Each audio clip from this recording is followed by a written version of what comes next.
Welcome back to another episode of Iron Guyz. I am your host, Luke, with my friend Harith. What's going on, everybody? And our second guest ever on the podcast. Really? You know who you got beat out by?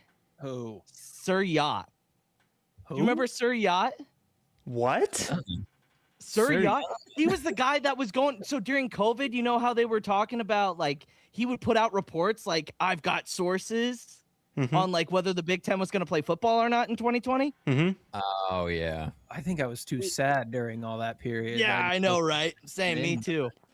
Me too. But we've got Justin and Tanner from Never a Doubt Podcast, boys. Welcome. Yes.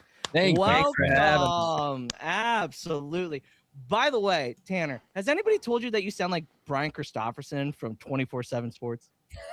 No, I don't even think I know what he sounds like. We have to look at When you look him up after we're done, because you sound almost exactly like him. And every single time I listen to you guys on the ride home, I'm like, dude, this is just Brian Christopherson talking to me. Yeah, is that good or bad? I don't know. Shout out. We'll No, see. he's good. He's one of the beat reporters for 24/7. He covers pretty much everything for Oscars. But this part of the pod is just going to be me and the Never a Doubt boys just yapping about Nebraska sports. So let's hit it first. Mike Eckler, there's a little bit of rumor news going around that he might be going to USC. You boys being on the West Coast are closer to the situation.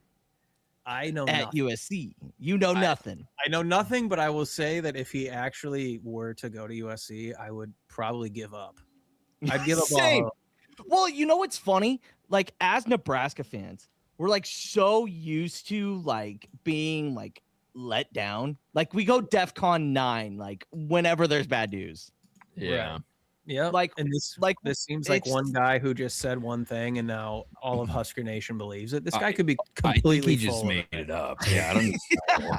I think he literally made it up. Dude, I don't know.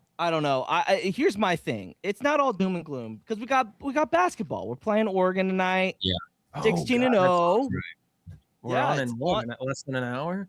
Less than an hour. So I'm really excited about it. What have you guys thought about the transfer additions that we've added? It seems like our offensive line is actually going to be an offensive line this year. I know. Got some big boys up front. Dude, big big. boys and some amazing names. Tree, are you kidding me? As an offensive guard, brothers are Mubanga. just going to be Mubanga. Sounds like a cousin of Lou Bega. Mubanga. No, I honestly, from what I've been Lou Bega. So honestly, I've been paying attention to this, and I talk about it a lot, and I'm just like, the best comparison for Nebraska football, and it's gonna sound terrible, but it's literally we are the Dallas Cowboys of college football. Oh no. You're right. It's, They were good in what, the 80s or not? They were good in the 90s. they were good in the 70s, same as the Huskers. Then they took like a decade off, and then it was the 90s, and now we're just shit. I hate the Cowboys. Yeah. Same. And I mean, Tanner, I know that you're a Raiders fan, and you're just not gonna like my team at all, so it's okay. I've just come to realize this. It's very bad, but hey, we're gonna get Fernando Mendoza at quarterback. He may be a geek, but he's he's gonna make it happen. I think he's gonna make big things happen. So I'm excited for that at least. Yeah, But it's been hell for 20 years. Dude, it has been. And honestly, my take on the whole rule thing, people got upset for him getting an extension, but like we also remember that he was like going to take that Penn State job if he wouldn't have gotten that extension, right? Like my biggest thing, and I don't know, you guys being away, same as me, I think from the perspective of not being boots on the ground there anymore has kind of given me a perspective of like, why do we lose our minds about the dumbest shit? Right. Like, it doesn't matter. It doesn't matter because like it's like, I don't know. Like I would bleed Nebraska my blood is the same as any Nebraskan, and it's just like insane that people just lose their mind. Like I can't even talk to my family about it because they're so insufferable about it. Just like, guys, can we stop? Like the world is not ending. Like you gotta let the guy have his moments, because and this is the thing. Somebody brought up Kirby Smart in like a Facebook. By the way, Facebook is terrible. It's for old people. Oh, people it's that a don't have fucking hellscape lives. of football It's social all media. lies. Yeah, it's crazy. It's like AI made up news stories. And old people who believe it. Yeah. Dude, for sure. Like every single time my dad sends me a thing, I'm like, Dad, where'd you get that source? Right? Right. Is it Truly. Facebook again? I can't That's keep how this I heckler can't, stuff started. dude, really, it did. Funny enough, I think I was talking to you guys when I went to the Penn State game. Did I tell you guys that I actually knew about the Dylan Raiola stuff before it even happened? No, how'd you know? So I went to the Penn State game and I stayed for the entire thing. Shocker, because I paid money. I might as well stay for the whole game. And it was actually a fun atmosphere. So a staffer came up and I was standing next to his family, and he thanked me for coming out to the game and meant a lot, whatever. And I said, the staffer walked down and I go, well, at least we got Raiola for another 2 years. And the guy looked at me and goes, don't be surprised if he hits the portal. And that was during the Penn State game. So I wonder I've when it been, all turned, because it's like he got hurt and now then he just hated us. Like, I wonder. well, I don't think it's that he. See, I think it's the opposite. I think it's more like Rule kind of being like, hey, I gave this a chance. Yeah, I think a lot of, I mean, and this comes with no insider knowledge at all, but it just feels like people kind of got sick of pandering a little bit to him and his 100% whole situation. Right. So I think that just soured things. I think Dom had a little too much hands in the pot. That's what I keep hearing. I think he wanted Dylan. I think he wanted it to be the Dylan show, and Rule was like, this is a team game. You can't. Yeah. And honestly, him being at Oregon is probably the best thing for him. And I don't have any ill will, to be honest, because it's like, if you think about it, it's a great move for Nebraska and it's a great move for him. We get a mobile quarterback in Tony C. He's gonna have chicken cutlets. I agree with you. And then we're gonna play Oregon in the fall, and we're gonna have to watch Dylan play. And I'm afraid that everything we just said, we're gonna take back. We're gonna. I don't think he's. Well, here's the thing: when you got into the 20 with Dylan, your offense became stagnant. You couldn't score in the red zone because you don't have the run ability of the quarterback. You just. Here's what I'm afraid of, though. Fuck you, Harris. just because I'm a Chiefs fan doesn't mean that you get to throw that up with no repertoire. Dude, see, like, college football on Fox tweeted that. Yeah, like an official Fox account put that out. That's where we're at. People that's just where we're at. Openly trash him. It's kind of funny. It's kind of funny now, but like that's the one thing. Like I don't have to defend him. But it's like I also don't. I also don't feel like the ill will that a lot of people do. You know what I mean? Me either. No, yeah, I don't. I personally don't care. I'm like, it didn't work out. Like we didn't have the offensive line that No. People want to bag on him as much as he deserves some, but like we didn't have an O-line that supported his abilities. So it's like, what are we supposed to do? Yeah. Dude, he's also 20 years old. What are we yelling at a kid for? Yeah, exactly, 100%. Like, do you know the video, like the NCAA?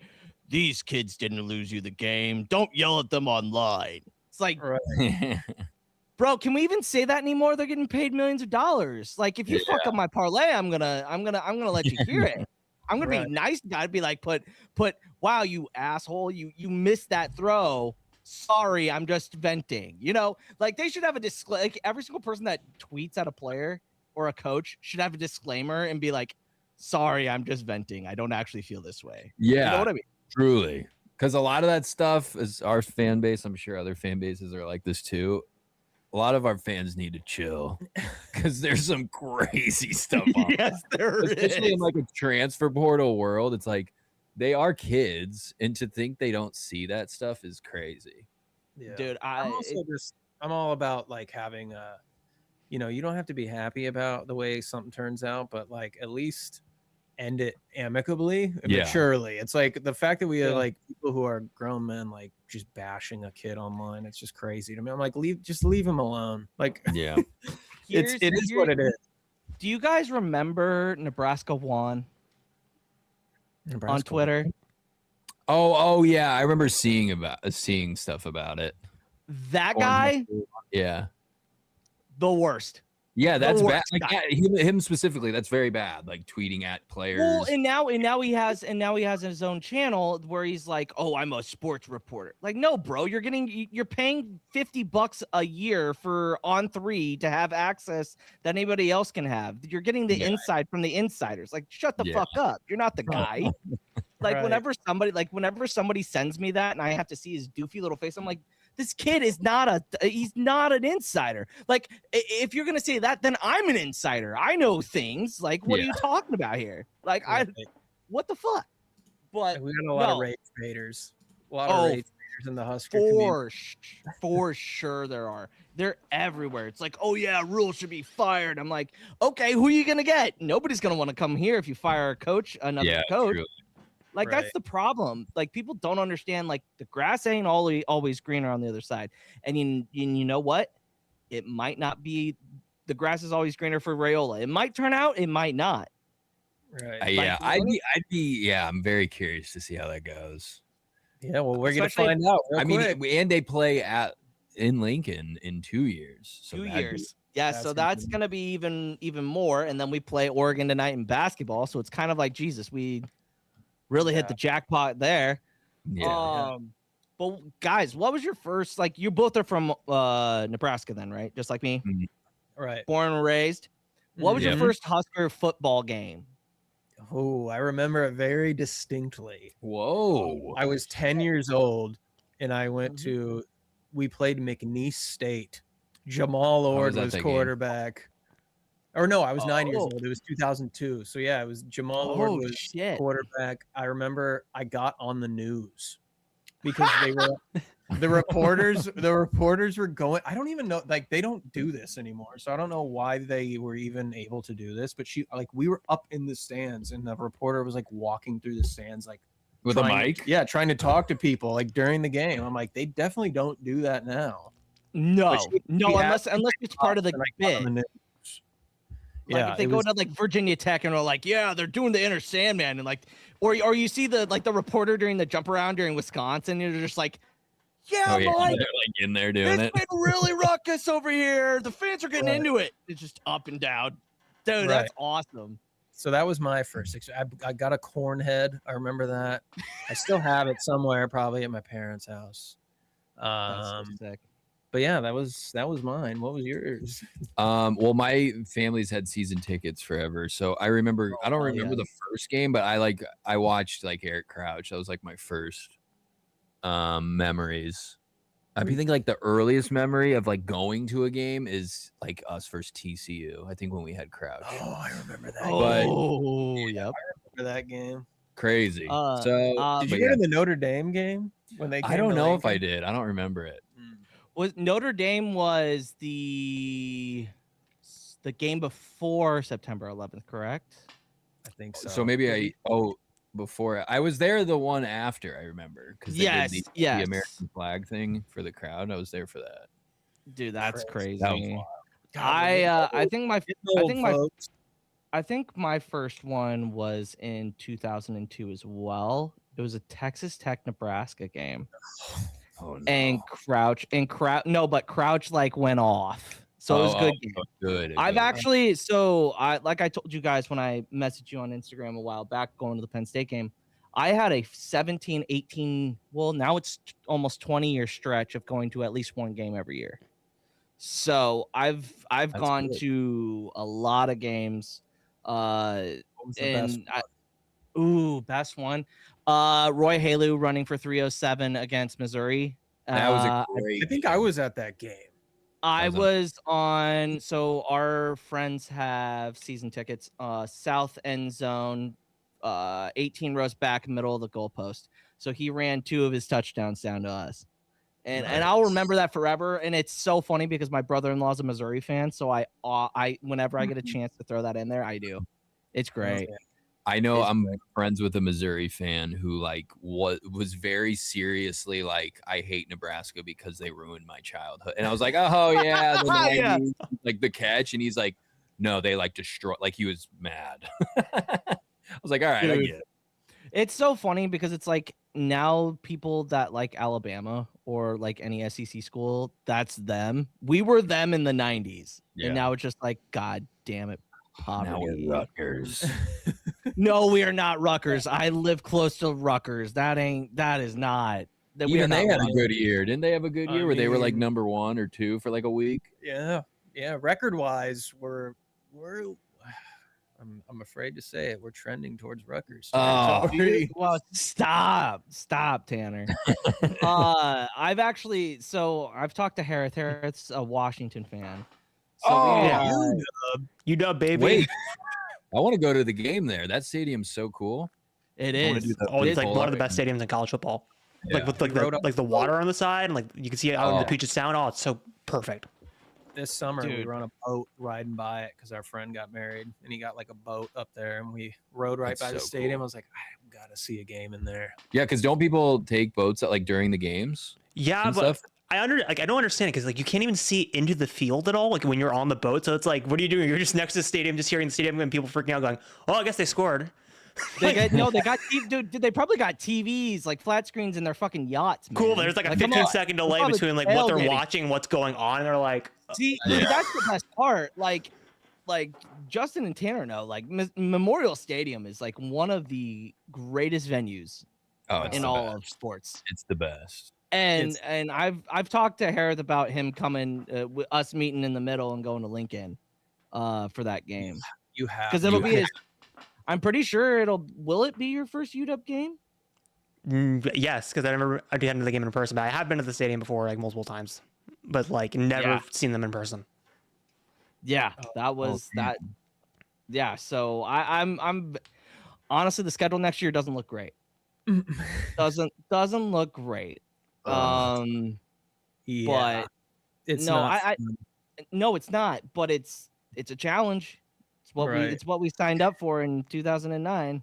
Do you my think? girlfriend is my girlfriend's an Indiana grad and they're playing in Lincoln next year and I'm like, I really want to go for that sake, but I'm also like, I cannot take my girlfriend to Lincoln and watch us get blown out by Indiana. I think we're gonna upset them. We're gonna break the win Well, streak. like, not really this is the NFL, but it reminds me of like while I was at the Bucks Seahawks game, because I'm a Bucks fan in Washington State for context. There was a couple behind us that was a Seahawks and Bucks fan, and like they were just like positively arguing with each other and like just joshing each other, but like not anything serious. They were just like anytime they scored, they're like no, but we'll get them, like that kind of stuff, like the entire game. So like I can imagine you doing that with the Indiana girl like the entire time. Tanner's like, I'm leaving you in the parking lot. You're never coming back again. I honestly That would don't be even. Tanner. I don't have anything to say at this point. Like I'm just like I don't know what I'm watching anymore. I don't know how this happened, but here we are. I'm Well, just guess gonna what? deal with it. But also, that's the problem I think with Husker, like being a Husker fan, and like you see so many people doing it online. It's like comparing us to Indiana. It's just like, why are we all of a sudden comparing ourselves to like lightning in a bottle? Like, Well, I don't even it's get the not comparison, like going from like a bad team to like national championship, because like Nebraska was like historically great. Indiana has never historically been anything. Yeah. No. right. It's like watching, like if Duke were, or like, well, okay, great example. Nebraska basketball shouldn't be 16-0, and look. Yeah, at what we're 2 spots behind Duke right now, which is crazy. crazy. Can you imagine? You couldn't have paid me at the beginning of the year of the basketball season to be like, yeah, Nebraska is going to be on a 20-win streak this year, Right. and I'm like, what? You're crazy. Crazy. No way. Right. We might be 20-0 going into that Michigan That'd be game. insane. And if we win, oh my god, I'd My say God. maybe just put all the NIL into basketball. Let's just No. So here's the other question, and this was posted by Mitch Sherman of The Athletic on his Shout podcast, out. and they were saying, would you take mediocrity in basketball if it meant that you won a national championship or had a Final Four appearance in the NCAA tournament? Oh, you mean mediocrity in football? If we got, I mean, here's the deal. If that's gonna happen anyway, then I'll select that. But if there's a chance football can come back, no, I'll never. I could never accept. No, I'll be too. Neither could I. I can't be okay with that. I love basketball, but I mean, we've been terrible at It's just like Indiana. We've been terrible at basketball for years. So, like, why would we have any expectation there? Yeah. I mean, it's kind of the same energy I've asked Luke before, because I'm like, would you trade like 3 or 4 seasons of mediocrity with the Chiefs for a Nebraska national championship? 100% in a heartbeat. Oh, yeah. I've said I would give up the 3 Super Bowl wins for 4 national championships, or even one. To you make get just the one college football championship. Just one. You get just 3 Super Bowls for 1 national championship. Hell, I'd trade them all just for an appearance in the playoffs. Yeah, I would cut off a pinky toe. I would give a toe. I'd give a toe for a playoff appearance. I would be unbalanced for semi-success. You can cut parts of my body off. Honestly, I feel like I'm Big Cat with a pinky toe. You know how he does the pinky toe for he picks a team at the beginning of the season.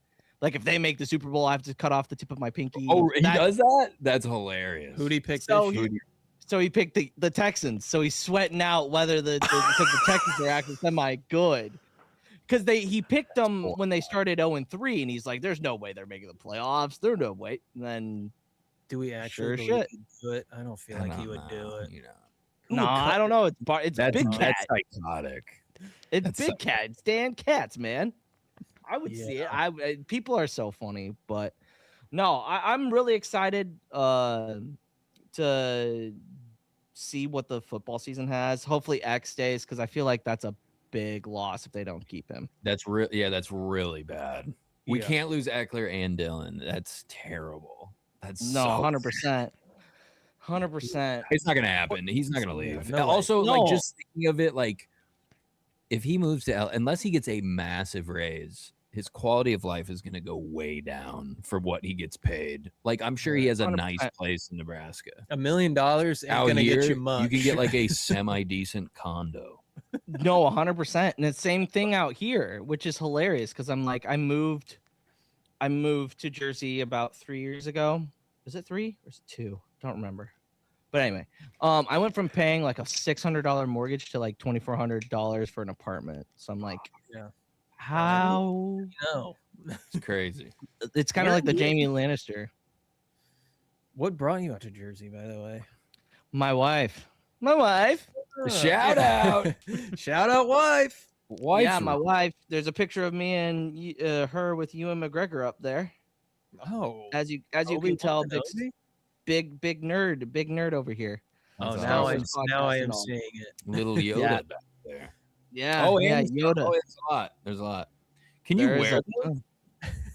Can you? Yeah, put those? I can. Really? Can you put one on? Those are. No, I'm not gonna put one on right now, boys. But what are we doing here? Oh no, I was just asking in general. But now Tanner's like, Look, put it on like, now. This isn't like what I did with like the Todd Bowles rain. You can't just throw on like. There's nothing like if you had a Nebraska helmet, that would be funny. That would be funny sick. enough. We should all funny get enough. those. Funny I'm enough, so I have a Sue signed football back here. Okay. That's pretty sick. It needs to be front and center. Yeah, my grandfather made me a clock. I have a lot of stuff. I need to put like more Nebraska stuff in this shot, but it doesn't go well with the Star Wars podcast that we do. I mean, I just slapped mine next to the Star Wars stuff and it works. Yeah, that is that. I like that red glow back there. That reminds me of our old apartment. Yeah, we used to have LED lights. What I'm doing with right here, yeah, that's me. That's me. But yeah, guys, I know you gotta go out. How much time you got left? I think you got a jet. Yeah, we got a few left. We can do like another 10. Okay. What? Okay, so let's Unless go you need to through- move on, then we can get out. No, do we want to rip into the Damon Williams drama side of things? Yeah, let's talk about Dylan Royal. We'll end on Dylan, like go full depth in Dylan and how we really feel and all of that, and then you guys can sign off and plug your shit and People, if you're not subscribed to Never a Doubt podcast, what the fuck are you doing? Yes. And we're allowed to curse here. We don't have to bleep us out. By the way, the way you guys got shouted out on Rules podcast was hilarious. Isn't that crazy? Dude, that is wild. You know my what's really God. funny? Freaked out. You want to hear something even funnier? I gotta read this out. I gotta find it. Literally the day before that happened. Where is it? I'm trying to find it. When did that happen? Middle of December? It was like right before the holiday, right? Right before the bowl game. Yeah. Right before the bowl game. I'm trying to find the text that you sent me of when you. God, I can't find it, of course. But anyway, Justin basically texted me the day before that happened because he tweeted it at their show. Yeah, he was like, buddy, we're gonna wake up tomorrow and we're gonna be on Rules podcast, and I forget what else he said, but I was like, yeah, right. Like I didn't believe that it would actually show up on the show. I freaked out because I had an early flight that day, so I was up at like 6 in the morning when and it was posted. And it was just the audio. The video hadn't premiered. It was like currently premiering, so I couldn't skip forward. So on the audio, I just kept like fast forwarding to the end. And when I heard it, it was literally 6 in the morning. I was like, oh my God, oh my God, oh my God, oh my God. It was the best day of my life. That's pretty crazy. But being on the West Coast, is it hard to find Husker fans as much as it is on the East Coast? You'd be surprised. There's actually a big there's like 3 or 4 Husker bars out here. There's a place apparently down like an hour or so south of us that makes runzas and stuff, like a bar. I think it's like a former player or someone runs it, but I have not been down there, sadly. I think, have you been down there? I haven't been down. I maybe went once, I forget, but I never had the runzas down there. But yeah, no, there's actually quite a bit of Husker fans. Dude, we had to go for the USC game 2 years ago. Me and my wife went to NYC because we're only like an hour and a half from New York City. Mm-hmm. So we hopped on a bus and we went to, what bar was it? It was the same bar that they did the Husker Online meet and greet. Shout out. And they went to John and Sip. I want to meet those guys. Dude, same. I want to pick Sipple's brain. Like, that guy is a fucking an enigma, dude. He's literally an enigma. Well, you should try and get him on your show, and we can all do this again. He's like the funniest dude ever without trying to be. Yeah. No, 100%. He's just like, guys. Let's just take a second here. Let's take a second. Yeah. I would love a documentary on that man. I want to know what he does when he goes home. I want to know when he goes home and he just rips cigarettes. You know what I mean? Yeah, if he smokes cigarettes, that would make me so happy. What do you think? What do you think he smokes? Marlboros? Probably. He probably just Cowboy Killers. He just rips reds. For context, Terrace, we're talking about an insider that works like for a local newspaper. Okay. He looks like that McConaughey meme. He smokes Lucky Strikes on. Oh, it's like the blonde hair McConaughey in the car. Yeah. Here, I'm gonna look it up. It's the best. I think it's from True Detective, and someone just edited of him holding up a phone. I'm gonna literally hold my phone up to the screen because. All right. Wait a second. That's simple. That is definitely simple. Good stuff. Good stuff. What do you guys? Okay, prediction. Who does Emmett Johnson go to? That'll be the final segment for the Never a Doubt. Hopefully the Packers. Good track record with Husker running backs at the Packers. Brandon Jackson, Amon Green, yeah. Buckholter. I have a feeling. Didn't Buckholter play for the Packers for a minute? Am I dumb? God, I'm dumb. He was on the Eagles. I remember that. Yeah, I remember him playing for the Eagles. Me too. I'm an idiot. Delete this. We can delete this. Delete it. We're live. We don't delete. We don't edit anymore. That's child's play. Come on. That's by the way, your process of editing has got to be insane. Because that shit. It's a racket. It's sometimes. I mean, I don't know. It's not that bad. The fact that we both can do it, but also we both have just been doing it for so long. Played for the Eagles and the Broncos. I say he gets drafted by the It's hard because there's not a lot of like running back vacancies in the NFL. He's gonna end up at like the fucking Cowboys, which would be perfect because we talked about That does make sense because they do need running back. You know who I want him to go to? My Chiefs. Yeah, well, I would say the same thing about the Raiders, but The Chiefs are done. Stop it, Justin. We're done with Chiefs. No, we are. they're No, over. we are. Our run as the evil empire has just started. We just take No, you guys are done. And The Raiders. I also are am on their way. annoyed that the Patriots were bad for like 2 seconds. Same. We've said this on the podcast. No, they need to suffer multiple for longer. I hope they They get need to bounced in the suffer for divisional. longer. Like, Me like too. get fucked, dude. Like, dude. Yes, I am glad to say that I've seen multiple Super Bowls in my time as a Chiefs fan, but that doesn't even compare to being a Patriots fan or Yeah. even being a Boston fan in the early 2000s. Well, it was only Shut like the fuck it was only like up. 2 years because Belichick left in 23, so they only had like the 23 season, the 24 season of just being mediocrity and bad.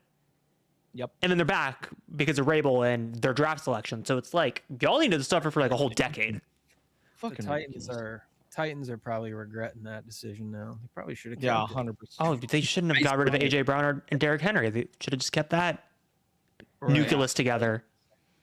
That'd have been insane. But boys, I know you got to get out. Yeah. We'll have to do more off-season stuff together. You boys are always welcome to come on. Appreciate it. I appreciate you guys taking your time out of your days. I know y'all are busy. Where can the good people follow you on the social medias?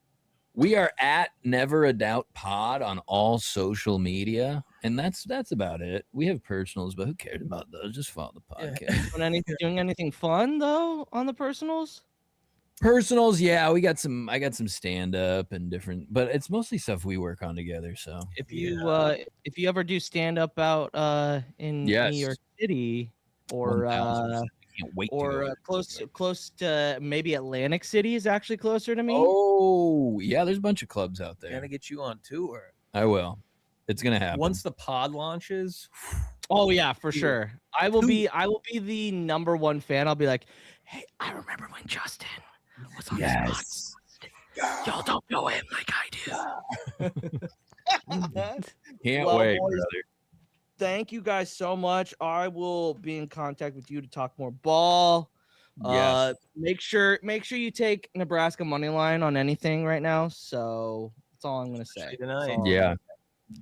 All right, boys. Yeah, thanks, dude. Go Big Red Big forever Red. and always. Big Red boys. We'll talk to you later. Good talking to you, boys. Have a good night. Nice meeting you, Harris. That's me and you all. See ya. All right, now it's the end of the Damon All Williams bullshit. All right, did you text the other fuckers? The other fuckers are. I said the Nebraska segment is ending, so they should hopefully get in here in time. Okay, this is the benefit of doing it live. If it was pre-edited, guys, we could just be like, "Oh, look, they're magically here." No, I don't like doing that. That was fun. I like them a lot. Justin and Tanner are awesome guys. I love talking to them. They have a really good pod. So if you guys aren't following them and you're Nebraska fans, go follow them. Please. Look, there's Ryan with his college football game. Damn, fuck is this? He said in the group chat that he said we should just roll with it because he's in the middle of an online dynasty. Are you playing as Fernando Mendoza right now? Jesus, it looks like you're on a potato, dude. No, I'm. You need him on a potato. Dude, you are That's you. pixelated as hell. I see him perfectly clear on my end because I also have OBS open with the preview, so I have everyone in full HD. Well, anyway. Yeah, This I'm is going to be distracting as fuck for me, but, I'll try to not look at it. Hit the guy in the flat! The flat! That's not Oh, me. dude, I'm Western. You I'm big Northwestern. dummy. You're Northwestern? Oh, okay. Okay, anyway, let's talk about Damon Williams and all this bullshit that got announced during the podcast, but we've had more news since then, and it's been like a whole fucking saga. Yeah, it's been weird. Because last we left off on the podcast, again, benefits of listening to the podcast on repeat because I have to fucking grab the records from everybody. So I actually listened to where we left off.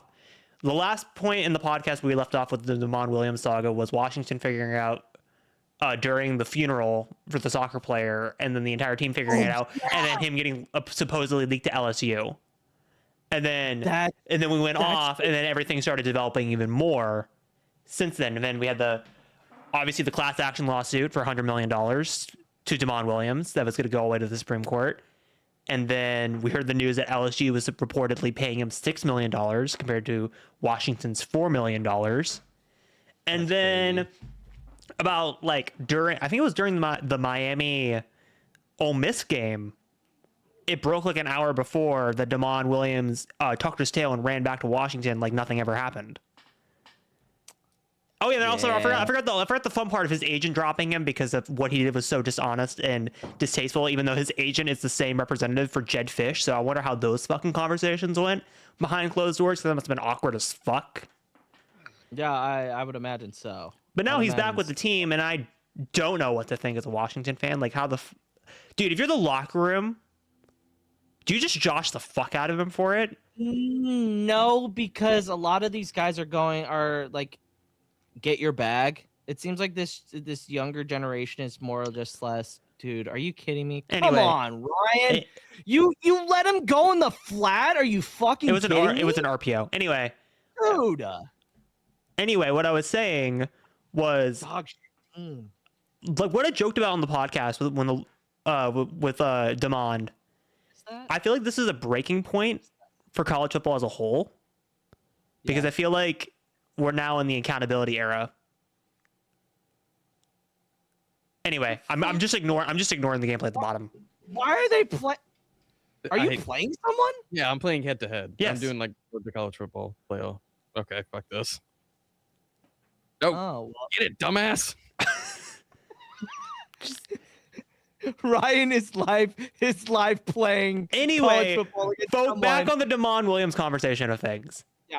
So, like I was saying, I had a feeling with this whole saga that this was going to be a turning point in the era of the transfer portal, because I feel like a player has never been held to the accountability of a contract. Everyone always just like another team buys them out. There's always some loophole for the players to get out of it.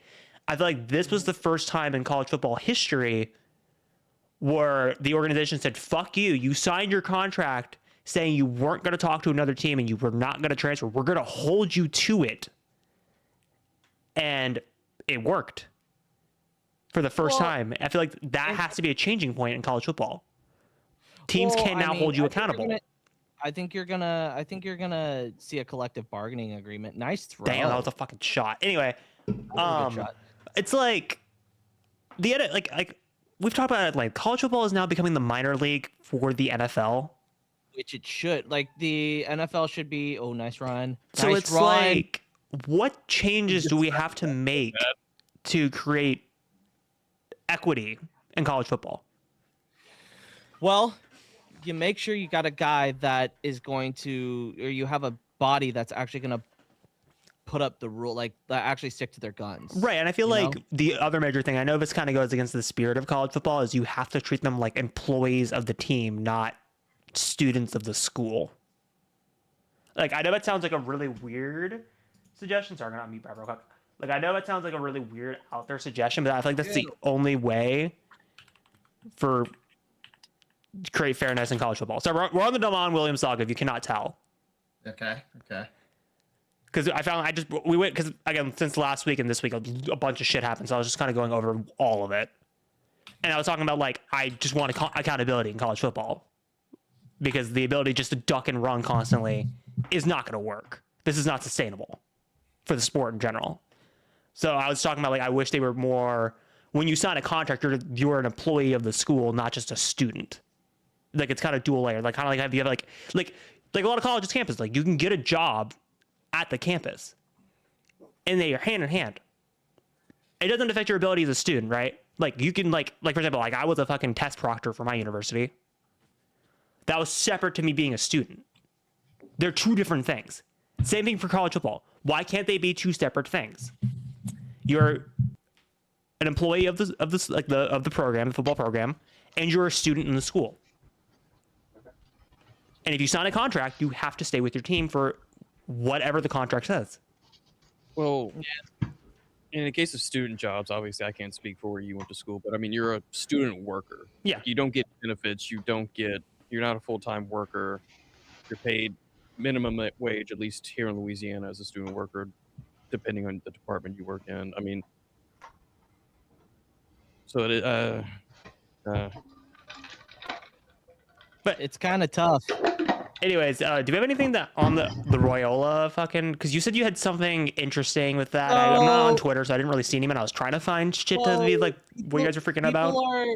People are getting pissy because he didn't say thank you for playing on the team. Which would you rather have the Damon Williams fake ass apology post? Like, I'm sorry. Get the fuck out of here. I don't care at this point. Good for him. It was a good situation for both parties. Nebraska gets a mobile quarterback that can actually run the offense that we want to run, and Dylan gets to sit behind Dante Moore, who is probably going to end up coming back, and get good experience, get healthy, and develop. I mean, if you're Dante Moore, why would you want to commit to the NFL? Because you're guaranteed to go to the fucking Jets at this point. So it's like, why would you even want to? No, fuck that. I would stay in college football for another year. Well, no, you can't even say the money though anymore, Brad. These kids are making more than what they would make in their first years of the. Yeah, we were talking about how that money might be like practically fake right now, right? With people leaving, doing whatever. Quarterback guaranteed money for a number 2 overall pick is insane, and it's guaranteed. And there's no ifs, ands, or buts about it. It's guaranteed for five years. Well, option years, but like 4 years straight up guaranteed. Again, I'm thinking like a logical, rational football fan, but it's like, would you rather stay at Oregon, make a little bit more, but you don't have that guarantee, or would you rather be drafted by the New York Jets and be fucking misery for your first 4 years as they go into organization hell? Like the Jets aren't going to be like right at the top again next year. Like you don't get drafted as a top end quarterback going to a good team like 90% of the time. True, but there are is cases like the Houston Texans with C.J. Stroud and Caleb Williams with the Bears. Like there that has happened before.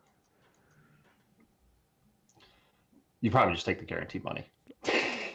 Yeah, we'll see. Anyway, you want to get into the college football recap? Yeah, college football playoff. We've got one other quarterback in the transfer portal that I posted in our group. Sam TJ Levitt. Finley?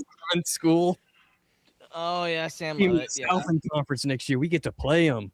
He'll actually probably do decent in the Southland, but I looked up his stats. He had a really good year at Texas State in the middle of his college career, and then just never. I don't know if he's gotten hurt or just fell off a fucking. I just He had a really good year at Texas State, so I don't know why he transferred from there. Sam Levitt's recruitment to LSU was so fucking weird because like the Damon Williams drama and that were like on top of each other and going parallel. Like, can you imagine like you're at a basketball game with Lane Kiffin and you're hearing all this fucking news about Damon and you're sitting next to him going, dude, what the fuck? Like, I couldn't even imagine.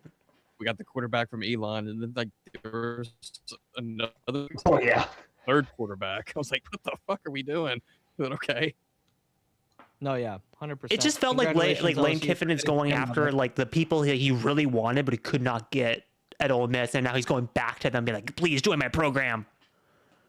Well, it is what it is. Speaking of Ole Miss, Miami wins in a thriller against Ole Miss. That game was such a good game. So good.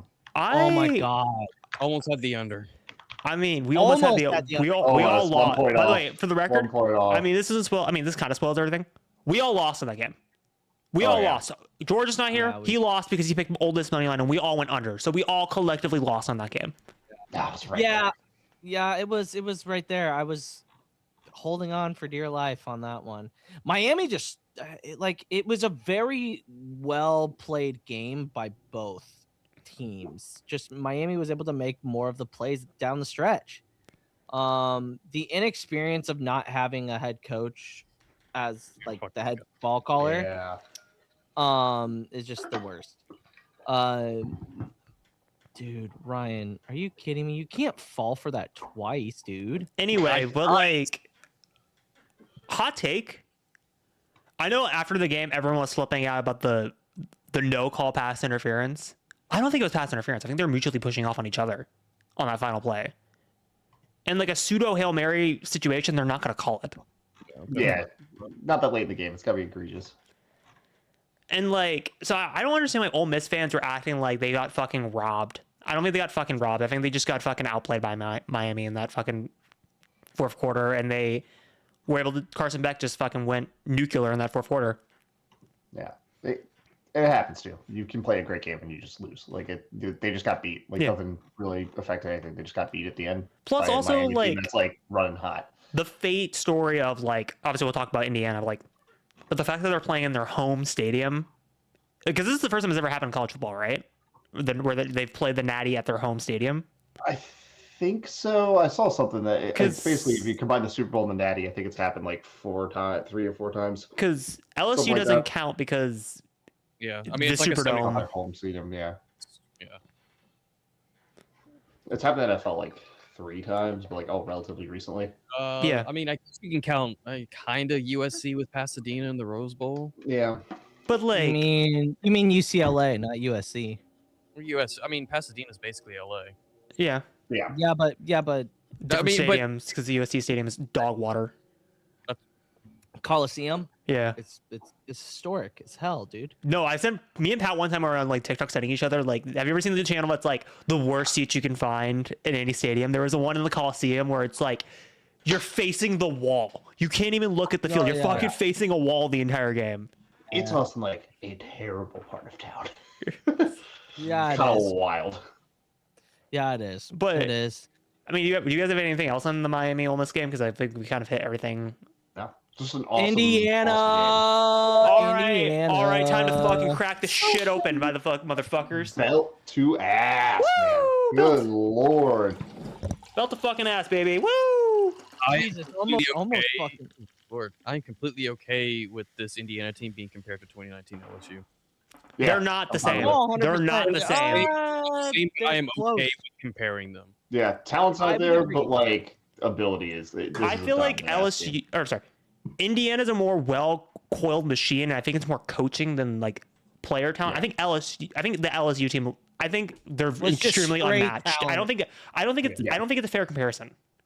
Fernando, I'm Burrow- comparing to like more of those Alabama dominant teams where it's just like, yeah, they just beat you in every single way. Like nothing's flashy, but everything works every single time. But- no one fucks up, no one makes mistakes. Like that's what it feels like. Those great Alabama teams.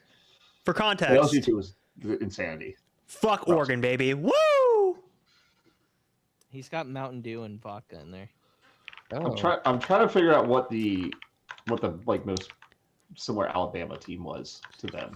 I It mean, wasn't like yeah, maybe like one of those like TJ. it would Yeldon have to be teams the that they won early with, where they Saban just had, era, like post him studs, leaving yeah. Miami, but like before they came back into You like also you also have relevancy. to remember that Kurt Signetti was on Yeah, he's on that staff. the staff. It's on Yeah. that staff at Alabama. So Signetti is just an outlier, and anybody that tries to compare and be like, "Oh, why can't we be like Signetti and what Indiana's doing right now is just crazy as hell." I mean, I brought it up a couple weeks ago. Like, is he just like the best college football coach we've ever seen? Like, this makes no sense. This shouldn't happen at Indiana, of all places. It shouldn't happen anywhere he's like ever been. Outside kind of JMU 100%. as being like a bit of an FCS powerhouse, but like this shouldn't happen, and it is. No, I Indiana was just ready to go against them. Just I don't even care. We're gonna pound the rock and fucking just destroy him. And he made it a point, and it was almost like he was making it a point, like Oregon was making it a point against JMU. Like, I mean, That's- Ryan's group chat text was fucking hilarious during the game. players from JMU putting up 30+ points. It was so bad. Yeah. I know an Well- Oregon guy who's like a diehard Oregon guy in Washington, which is fucking crazy to me and sacrilege. And I sent him that as like a fuck you, basically. Like copied and pasted Yeah, it it's from pretty- Ryan and sent it to him. Like, it is pretty crazy. but like, I I think it like because like the thing that's crazy about this game was obviously the pick six was started off on the first play of the game. Oregon started clawing back, and I was like, maybe it's not going to be a fucking blowout. Maybe we're going to get a little bit of an offensive shootout here. And then Oregon went down with like I honestly I think was like one of their best drives of the season. after that pick six, and then they just fucking fell apart. Fernando Mendoza went fucking nuclear, and he had more touchdown than incompletions for the second time in the playoffs, which is insane. But like the thing I found the most crazy, like I think Kirk Cinetti was just trying to like tell the fucking world that like, yeah, Indiana's here to fucking stay, and we're gonna fucking ride this to the finish no matter what, which is crazy to me because like after they like went up by 40, I was like, fucking pull your starters. Like you play the Natty in like 10 days. Why are you risking their health? But they just fucking were battling that for the entire game. But anyway, are we actually gonna have serious conversations about how fraudulent Oregon is in the playoffs? Because this is their third straight time in the last 3 years of getting blown out in the playoffs, and we all like just like to play it off like, well, they'll be back next year. Like, are we actually gonna fucking talk about Dan Lanning being able to show up and coach in the big game? I don't think he's a bad coach. I don't think so either. I don't think he's a bad coach. I think Indiana is just that fucking good. Mm-hmm. That's what it told me. It has nothing to do about Oregon. Oregon just they ran into a buzzsaw. But here's the thing: you can't say they keep running into buzzsaws. So last year they ran into Notre Dame, and the year before that, who did they run into? Oregon, Georgia, I think. You can't say they keep running into buzzsaws because they have to overcome these big teams at big moments. Buzzsaws there probably should beat Notre Dame, but like here's like you can't like don't get me wrong. I think Indiana is historic. I think they're going to be one of the best college football teams in college football history. What happens on Monday, but we cannot keep forgiving Oregon inside of maybe again. I'm a biased Washington fan. I want to fucking see their downfall, but it's like I'm kind of tired of them just constantly getting out. Like don't get me wrong. I don't think Dan Lanning needs to get fired because he's such an amazing motivator as a head coach, and with that Nike money, they're just going to constantly get players in the door. But like at this point, Oregon starts to have serious conversations of like, is he the fucking guy? Because yes, you can motivate, but can you get it done in the big game? Here's the other thing, and it's the thing that I was talking about with the Never a Doubt pod guys with Justin and Tanner. You can't. Yes, we're in an era of college athletics where you want results now, but that's not always how it's going to end up. Yeah, and in the case of Nebraska basketball, Brad, they're 16-0, and Fred Hoiberg has been there for 7 years. Yeah. But here's the other thing about Oregon. With how big the Big Ten is becoming, can they consistently get into that third team slot? Because I feel like at the minimum, 3 teams are going to now get into the college football playoffs in the Big Ten. Can they get that third team? It's gonna go from 16 to 24. Is it? Guarantee it. Absolutely. But let's say like there is no. But let's say if there is no format change, let's just play what ifs, right? Like let's say there's no format changes. Do you think they can consistently get into that third slot? Because it's always going to be Ohio State. I think Indiana's going to be here to stay for a little bit, and Oregon. Can you think they can get in every single time as that third team? I think they could. Probably, yeah. They're probably a top 3 in the Big Ten right now, unless something else happens. You know what I mean? And you want a guy that can get you the dance every year. Like that's all that matters at Ascent. Like you just want a guy that can get you there. Playoffs, we see it all the time. Like even this weekend with all these dogs winning in the NFL. Like you just want a guy that gets you there and hope the chips fall your way. I'm gonna make a weird comparison. Dan Lanning reminds me of kind of like Matt LaFleur. He's a really consistently good coach. He can like play really well in the regular season, but when it comes to the playoffs, it's like he fucking chokes in the biggest moments. He just makes boneheaded coaching decisions where you're just like, what the fuck are you doing? And I think Dan Lanning kind of falls into that category with the college football playoffs. That's fair. Yeah. That's fair. But enough about that. Let's talk about Miami and Indiana. Your national championship is set. This feels like a very like SEC, Big Ten, like the underdog, Miami. Boy, there's a point I want to make on this game. Yeah. Don't get me wrong. I'm picking. I'm going to swallow my pick. I'm picking Indiana, but I'm going to caveat that with this, because this is the first time, at least in modern college history, I think this is the first time ever where they're playing in their home stadium. And I know this is going to be a weird point. Let me hear this out. So modern football, maybe. modern football, like because you got the Rams and Bucks, and then now the Miami Hurricanes. Yeah. And I'm gonna make a point that Michael Irving made not during this game. Sorry, Luke.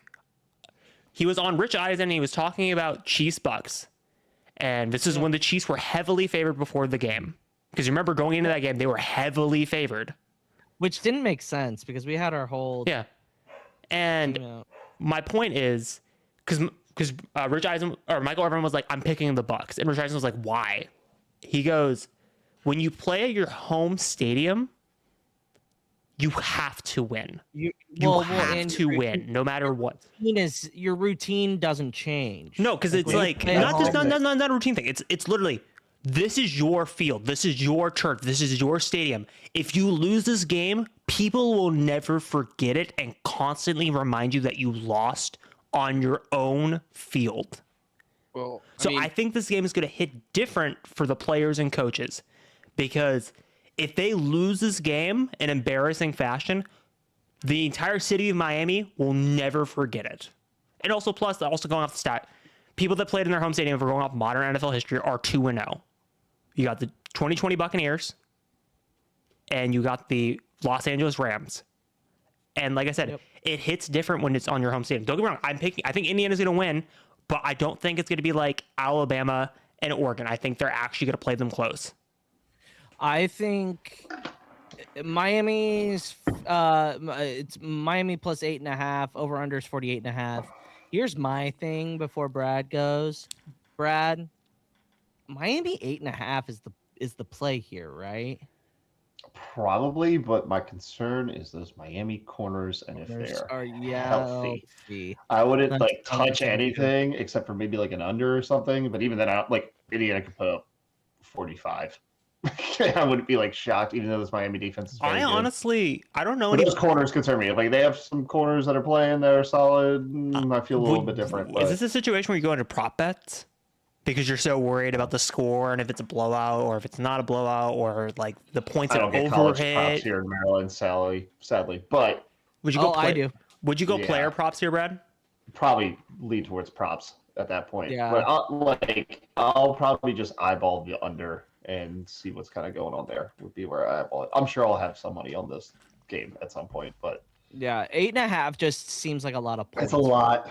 I wouldn't be bet. 45-14. I would be shocked. I wouldn't put a bet in now. I would put a bet in closer to the game. Agreed. Yeah, I feel like the line is going to move. I agree.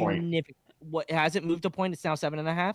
Yeah, it's 7.5. See, it's already open. No, but I want it. Here's the thing. It opened at 7.5. It's at. I want it to trend the other way. I wanted to go like 9, 10.5, so you get a little bit of a. Then you would get there. Yeah, you get this to 10.5. You probably just play Miami. Yeah, exactly. Yeah, play Miami at plus 8.5. I think that's the move. The reason why I mentioned the on-field like turf thing is because like I think a lot of people are overlooking that aspect because I think everyone's looking at what they did to Oregon. They're like, oh, fucking Indiana's gonna just run them over. Like Kurt Cignetti is so fucking dominant, but like. I think people need to look at the fact that this is a home game for Miami. This has never been done before in the modern college football playoffs. This is a factor of the game. You can't get around it. I mean, you can't really say that it hasn't been a national championship hasn't been played on a home field before. But like in the modern era of college football, not the Rose Bowl era. Like Nebraska played Miami, ironically, in '95 for the national or '94 for the national championship in Lincoln Riley. In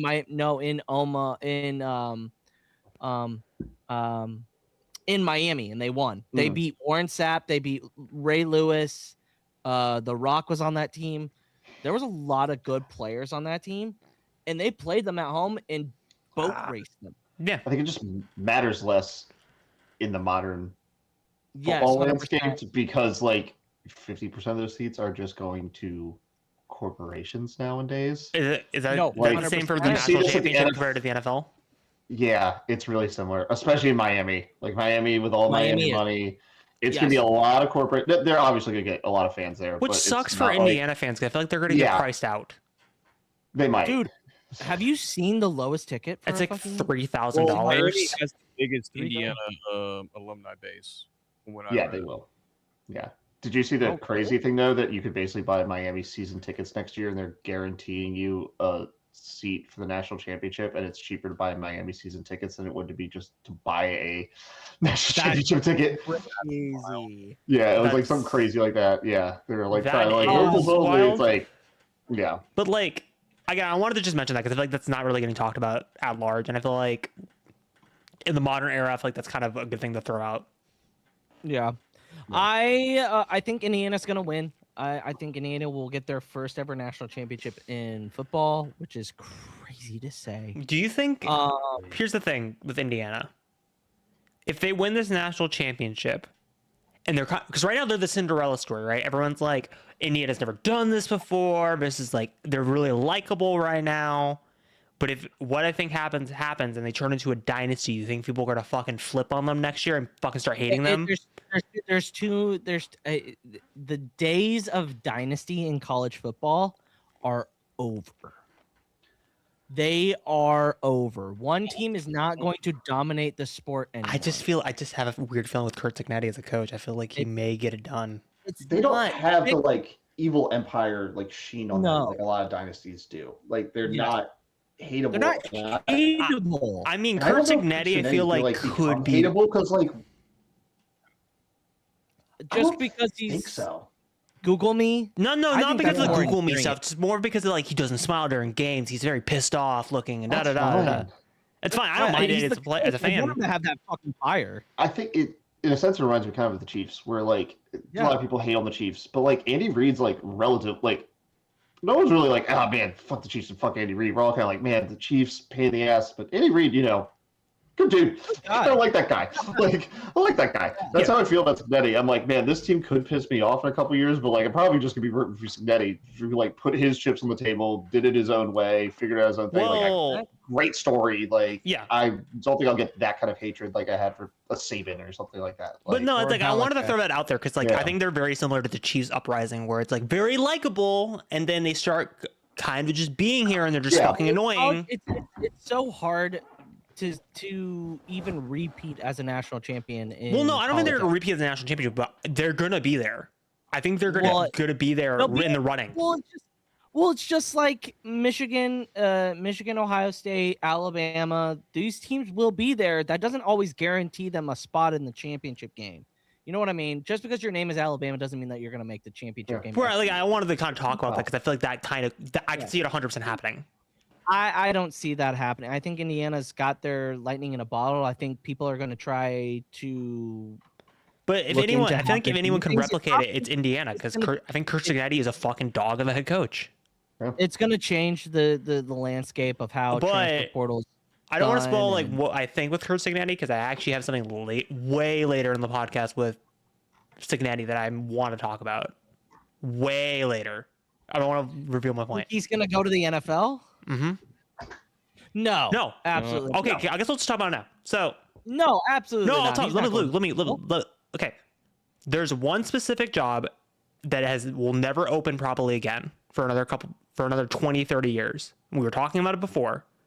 Steelers. He's a Pittsburgh guy. He grew up in Pennsylvania. He's a Steelers fan through and through. Like, I don't think he's gonna leave Indiana, but like, you got to at least entertain the interview. You got to at No. least consider it. Because Absolutely Luke, if you not. get a job with the Steelers, you are there for at Absolutely least not. 10 years at the minimum. Okay, so here's the thing. We said the same. They were saying the same fucking thing about Nick Saban going to Miami, and look how well that turned Well, out. Miami was in a very different direction than this. But the Steelers are the Steelers. Luke, we were just talking about it before. The Steelers have only had 4 coaches in their entire history in the modern Super Bowl era. If you go to the Steelers, you are guaranteed a job for at least 10 years and they'll leave you the fuck alone. The organization does not bother you. If you're, like I said, I don't think he's going to leave Indiana, but you got to at least, if you're Kurt Signetti, you got to at least interview at the minimum. No. You can laugh it off after the fact and be like, okay, I'm not going to go. But if you interview and go to the Steelers and you go to that team, you could fucking pay off your mortgage for the next 30 years, guaranteed. You can already do that though. You Like, can do that now. yeah, I think these guys. There's all these Saban disciples have heard Saban talk so many times. Like, I should have never left LSU. I should have never went to Miami. Yeah. It was not what I wanted to do. And you see some of these guys that do pan out well in the NFL, but that's kind of stopped. We don't have a whole lot of college Right, coaches. but like I feel like that but I feel like that anymore, Steelers right? And it's the Steelers opening we're not going to see for another 2 or 3 decades. I don't think it matters. I don't think it matters. I think either. it does because like I think the No. weight of it's different. Also, plus if you grew up in the No. city and you were like, I think it hits different for you as the coach. Again, like I said, I don't think he's going to accept it, but you have to at least entertain the prospect. I don't of it. even Yeah. entertain it because I just signed an 11-year contract Yeah. with Indiana for guaranteed money. But like, here's the thing: and if I you don't- interview, it doesn't hurt, right? Like you interview and you go, I okay, just think it does. interview for shit because like if you're let's say if you're Pittsburgh, right? This is the only college prospect that you can like consider because Marcus Freeman's not leaving Notre Dame. He already announced that today, like earlier, like today. He's not going to leave Notre Dame. There is no other college coach that you would consider at this specific moment. So you got to at least entertain Kurt Cignetti for one interview, and if he doesn't commit, okay, cool. We'll move on to actual NFL guys. He won't interview. He won't. That's the thing. That's what I'm trying to say, Harris. Like Yeah, I don't think he will. aren't always cut out or don't always want to have the NFL in mind. Like there are some college coaches that are okay with college. Yeah. Like Matt Rule took the big jump and it didn't work out for him. He said, and he's been asked about this in interviews. He's like, I love working with young people and right. And the reason why I'm throwing this out here is because I think because big media are starting to throw this out as a option. Pittsburgh is considering this as a option on the table. So that's the reason why I'm bringing this up is because I don't disagree with you guys, but again, this Steelers job is once in a fucking lifetime. They only had 4 head coaches in the modern Super Bowl era. 4. I will say I get it. I think get it. there's a Spurrier quote he had when he came to coach for Washington in the early 2000s, where, and I think what makes Cignetti such a good coach is he has these weeks where he can work on things with the players. He can go recruit. He can go work the portal. He has flexibility in schedule. Spurrier was like, I can't go play golf on Tuesdays because we don't play Kent State next weekend. We played the fucking Dallas Cowboys.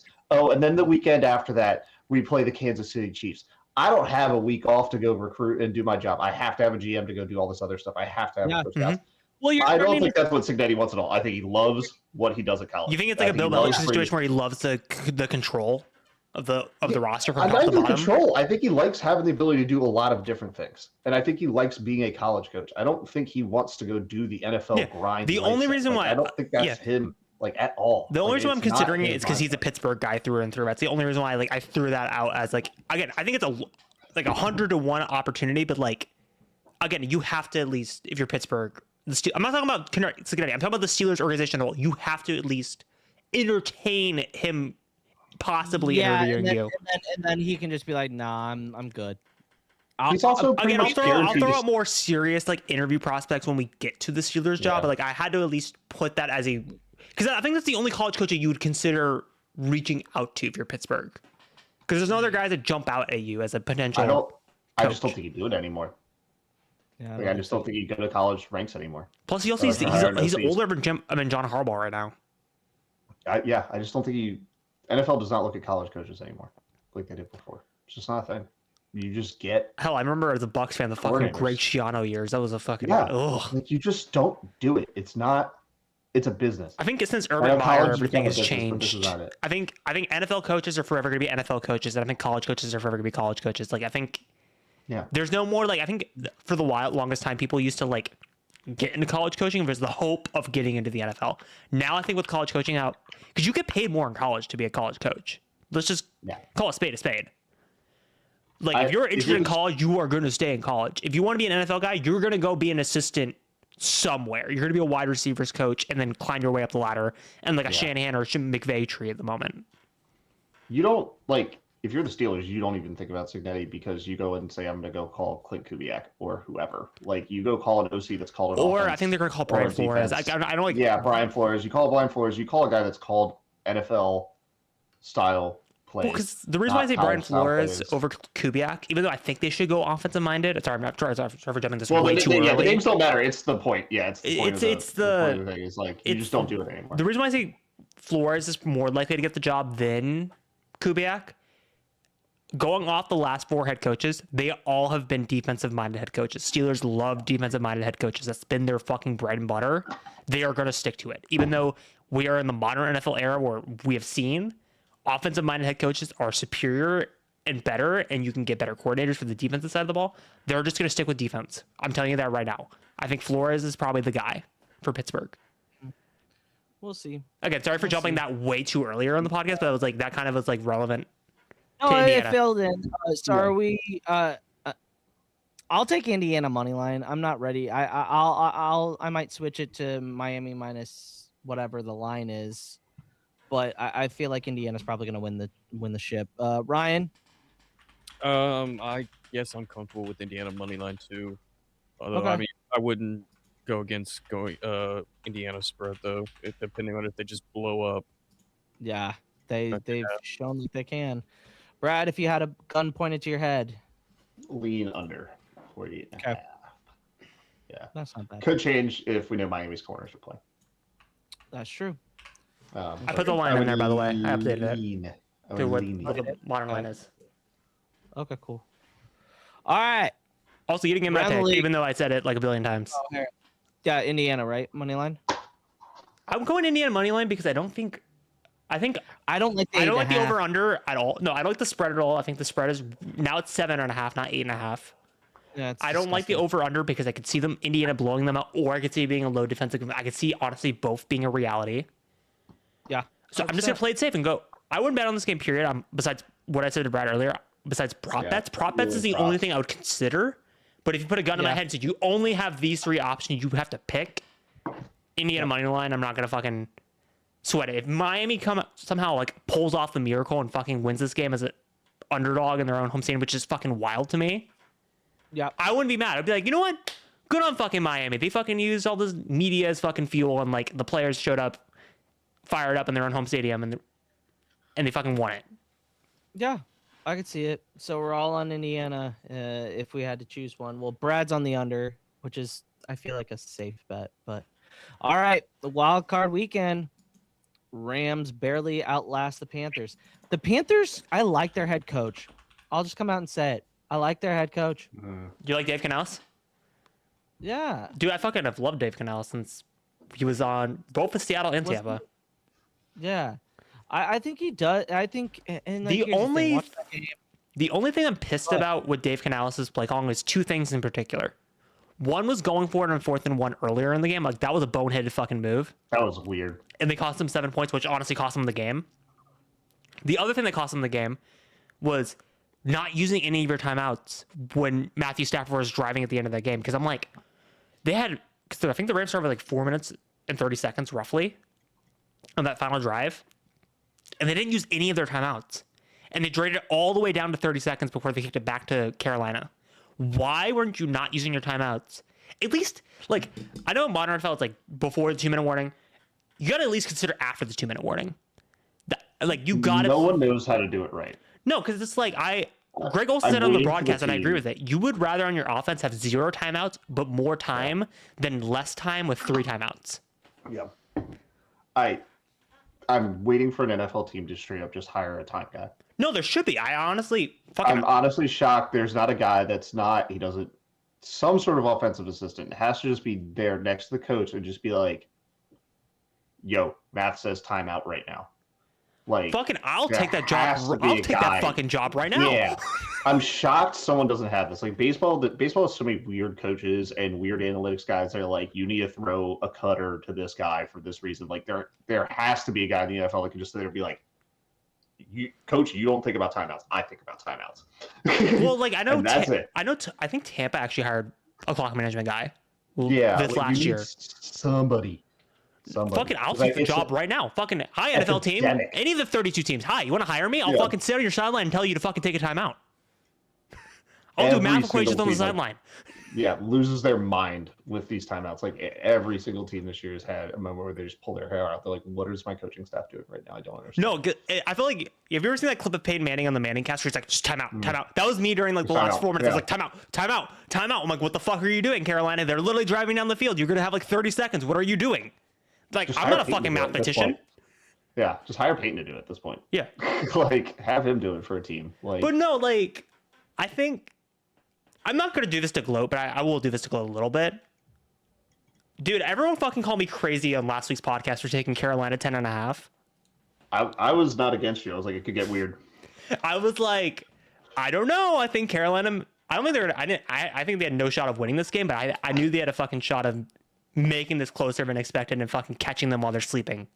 Yeah. Because like, again, I mentioned this to a Bucks fan, and because they're a popular Bucks trader, and they do just general NFL content outside of it, not Barstool or anything else. They're just like TikTok, and they were shit talking me like, "Oh, the Rams are gonna blow them out. The Rams are gonna blow them out." I'm like, dude, as a Bucks fan, you should know the only team. I mean, Brad's gonna know this. The only team that gave that 2020 Tampa team fucking trouble was the Washington football team that were 7-9. Like, you should know losing seasons teams historically do well in the playoffs.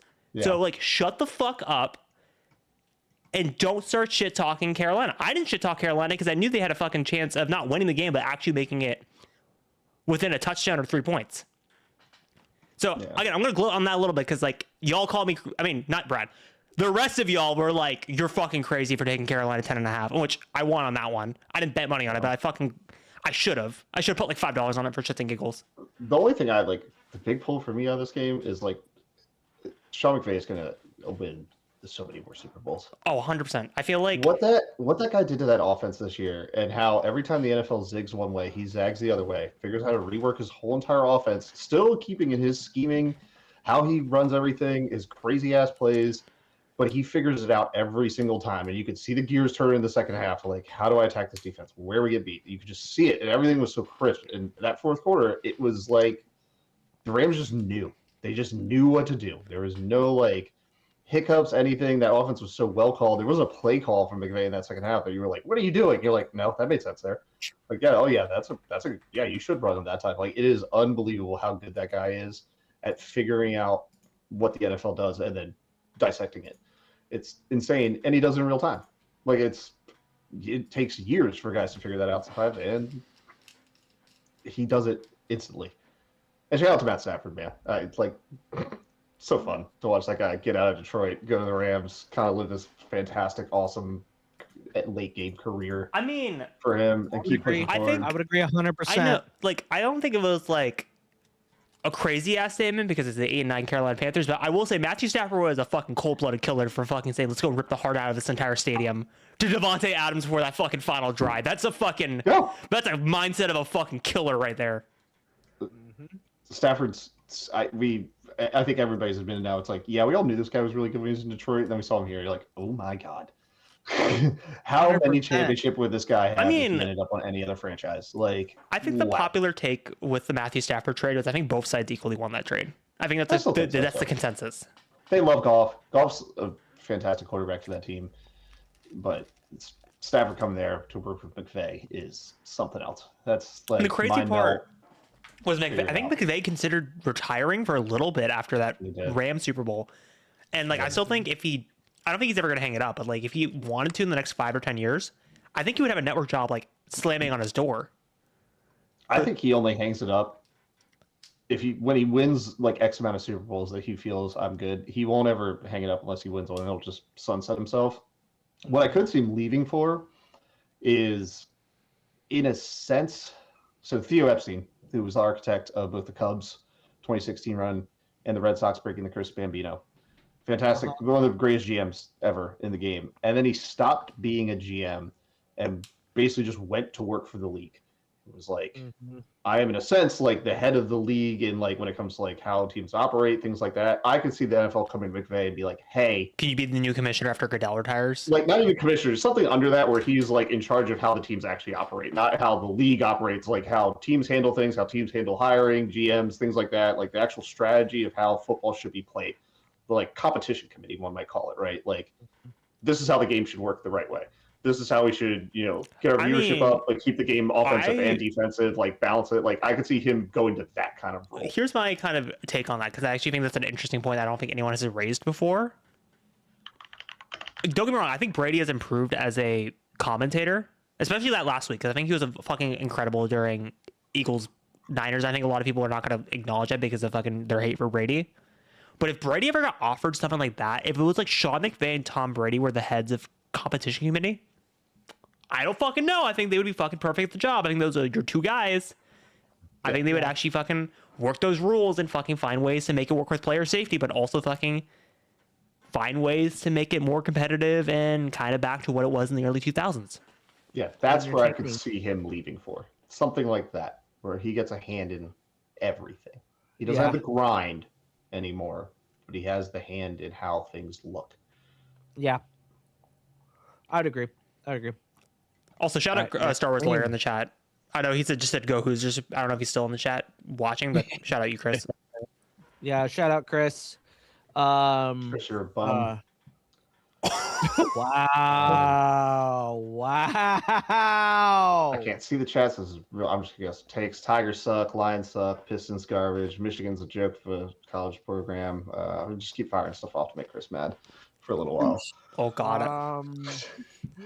I would rather you not. So Brad, what's the next game that we're talking about? Bears Packers. Oh, We're going chronological order. Bears Packers. Bears Packers. What? Honestly, Game, dog. Game of the year, dog. Honestly, I am really excited for fuck me in the ass. We're down by 3 right now. Anyway, sorry. Like it's I don't even know what game we're talking about. What game are we talking Bears about? Packers. We just started. The Bears. The Bears. I am so ready to see what Caleb Williams is able to do in this next round. Like like Ben Johnson, talk about a match made in heaven. We were just talking about Matthew Stafford.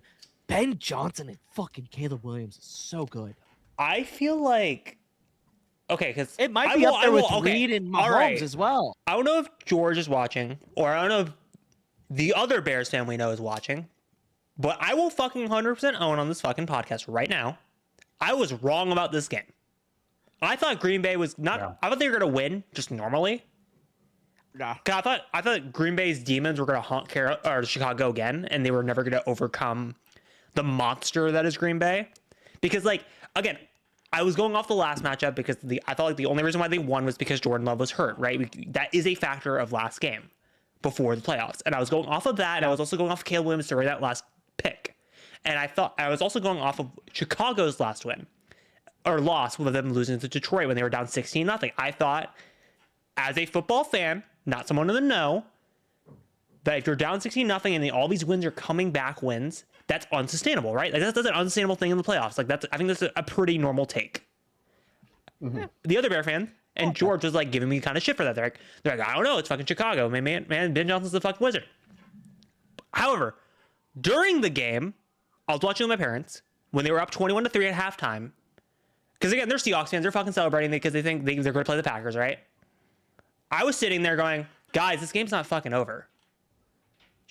I'm like, depending on how this fucking first drive goes for Green Bay, Chicago may be back in this game. Hell, I said it in the fucking group chat as soon as halftime was over. I'm like, guys, this game's not fucking over. Chicago's going to find a way to get back into this game. What did Green Bay do? Typical Matt LaFleur fashion. I had a meme ready to go, but I'm not going to put it on the screen. Matt LaFleur fucking choked 28-3 style. Yeah. Matt LaFleur, which is funny because Matt LaFleur actually was a part of that coaching staff. He was part of that. Yeah, he's part of that coaching staff. Wasn't he the quarterback's coach? He was the quarterback's coach because Kyle Shanahan was the OC. You can't. This falls not on Jordan Love at all. No, it's 100% coaching. It was so far, it was so badly coached and coordinated, organized at the end. It was just a disaster. And then Ben Johnson just being we go for explosives, and then he got a quarterback that is just a monster. The best thing he does is explosives. And he just played his strengths, and it was unbelievable. I mean, at that point, I know it's not. I know a coach would never do this. But it's at that point, at the beginning of the third, it may be more beneficial just to fucking take a knee every play, because at that point you're playing more at the clock game than you're actually playing Chicago. Yeah. I think they should have just fucking leaned on Josh Jacobs that entire second half and not let. And you're just playing time of possession that entire game. You just run the ball. 100%. I think they were trying to. They were trying to embarrass them and go for big plays and fucking big dick them. Let me tell you, I love the fact that the Bears are actually semi-good. It's fun. No, you got to love it for the city of Chicago. The city of Chicago deserves it, man. They do. Like Brad might scoff. I'm gonna scoff because of certain Bears fans, but like you gotta fucking love it for Chicago. The city of Chicago is when It's a great sports town. When Chicago, when the Cubs, the Bears, the Bulls, Yes, it's a are great sports anywhere town. semi good. Oh my god, that I mean, city yeah. like thrives. I mean, when they're look at Yes, the there's video an A+ like sports posted town. by the Bears. Look at NFL Fox of like fans celebrating and freaking the Yeah. fuck out during the Oh, game. dude, can My you fav- imagine being a Bulls fan during the 90s? No, my Yeah. favorite. How Blackhawks city fan in of the mid Chicago is like- 2000s. I mean, oh yeah, they My- went back. I mean, Like my to favorite see, video like- was there was a punk band performing in Chicago, and mid concert they put up the game on a projector on the wall, and the concert stopped performing mid concert to freak out during the game because they're all Bears fans. Like shit, Yeah. like that is what you gotta fucking love for the Bears fans, because it's like I honestly now think I know it's you can't go off of one playoff game, but I think the dynamics of this rivalry has completely been flipped on its fucking head. Yeah. Well, it's now tied. It's the wait, now the Bears are No, Bears because are Caleb 3-2, Williams beat him right? in their rookie year when it was Matt Eberflus. Yeah, they're 3-2. So you got to think this rivalry has now gone the It's complete good. other direction. Now the It's Bears good. own the Packers. From a rivalry that like always was touted as like this is the best rivalry in the NFL. Like I could not tell you one memorable game outside of like literally couldn't tell you a good memorable game. And they I never remember played the each other Aaron in the Rodgers when they were postseason. dominating them, or they were getting blown out by the Bears, and like I think it was like 2016, and they fucking came all the way back. Like that was a memorable game. Yeah, but like barely any of them, right? And it was always like this is like the most overrated. And the I rivalry, Own You but game it was pretty could memorable. be- Yeah, but it's like the Bears get dummied. Yeah. Like the Bears get dummied. Now it's gonna be fun. Like now it's actually like exciting when this game is the Sunday night game. I'm like, hell yeah, count me in. Like I'm in And- for that. We gotta at least entertain this possibility. If you're the Packers organization, do you consider firing Matt LaFleur? No, No, because it not already at all. sounds. It already extended. sounds like they're bringing him back. They're they're gonna. extended. Which I back. find is fucking. No, okay, don't get me wrong. Maybe I'm biased here because I was a Bucks fan. We beat him in the NFC Championship game due to bad coaching. This is another bad coach job in his era. You got to think about the 49ers game, which was also bad coaching. It's like after a while, it's like you got to consider as an organization, like, is he the guy? Is it like a Tony Dungy situation where it's like, okay, and a Tomlin situation that just fucking happened. It's like, okay, you're a great head coach in the regular season, but when it fucking matters, you fucking choke out of your mind. Are you the guy? Well, Because it seems you got to commit to your the- quarterback more than the coach at this point. Because they don't get me wrong, they have a Super Bowl roster. I still think they do. They also lost. So hurt. They It's also- injuries, yeah, but I like was it's about to say injuries, but it's injuries. like, but Well, like at this Micah point, Parsons. but Does like- Micah Parson probably changes that game? But look, Like, but look, Parsons here's was the saying to thing. me, no Tucker Craft probably killed them in a sense. True, but Yeah, like here's the thing you got to agreed. consider. No Here's the fucking thing you crap, got to consider with Green Bay. Green Bay was this close to actually having a dynasty in the 2010s and 2020s if they actually got their head out of their ass, because they were consistently in the championship game or at least in the divisional round. They were always like 1 to 2 steps away from making a Super Bowl, and they just never pulled the trigger. Fucking, they wasted almost all of Aaron Rodgers' career in his second half of the year. Now they're kind of wasting Jordan Love's career. So it's like you got to at least entertain. Okay, Yeah, but, LaFleur, like- you're on your last leg. You have to fucking get it done in the We 2026 know season. LaFleur can like run a good offense, run a good team. Everyone that watched Mike McCarthy coach football games was like, "This dude sucks," and like they should have fired him Also, way earlier. With I think- LaFleur, you're like, "This guy can get us there." Sure, hasn't been great in the playoffs, but he can get us there. I Like, mean, it's doable. McCarthy. I'm tired of the gaslighting with McCarthy because I feel like in this Sucks. coaching cycle, like people are like, "Oh, this team should hire McCarthy." I'm like, did you guys watch his stint with the Packers? Did you guys watch his stint with the fucking Cowboys? No, Yeah, he's not bad. the guy. But like the reason why I throw out LaFleur is because like I think this coaching cycle is fucking weird. I think it's a historical coaching cycle because like have you ever seen long tenured franchises call it Yeah, quits on that's 2 the crazy guys? part. That's the crazy part. Because it's like again, it's getting Yeah, so reported then you that Green don't fire Bay. him. You don't. Yeah, You Green don't Bay. want to like be in that competition. Well, the reason why I say that is because Green Bay, I forget. I think not the owner, but like the CEO of Green Bay. Because again, owners are the fans, but it's not really. Yeah. The CEO of the Packers is close to John Harbaugh, and John Harbaugh owns houses in Wisconsin. Yeah. So do you think if you're Green Bay, do you consider John Harbaugh over Matt LaFleur? No. You want a young, like we were saying earlier. You wanna get younger? You want a young coach 100%. that's an offensive mind.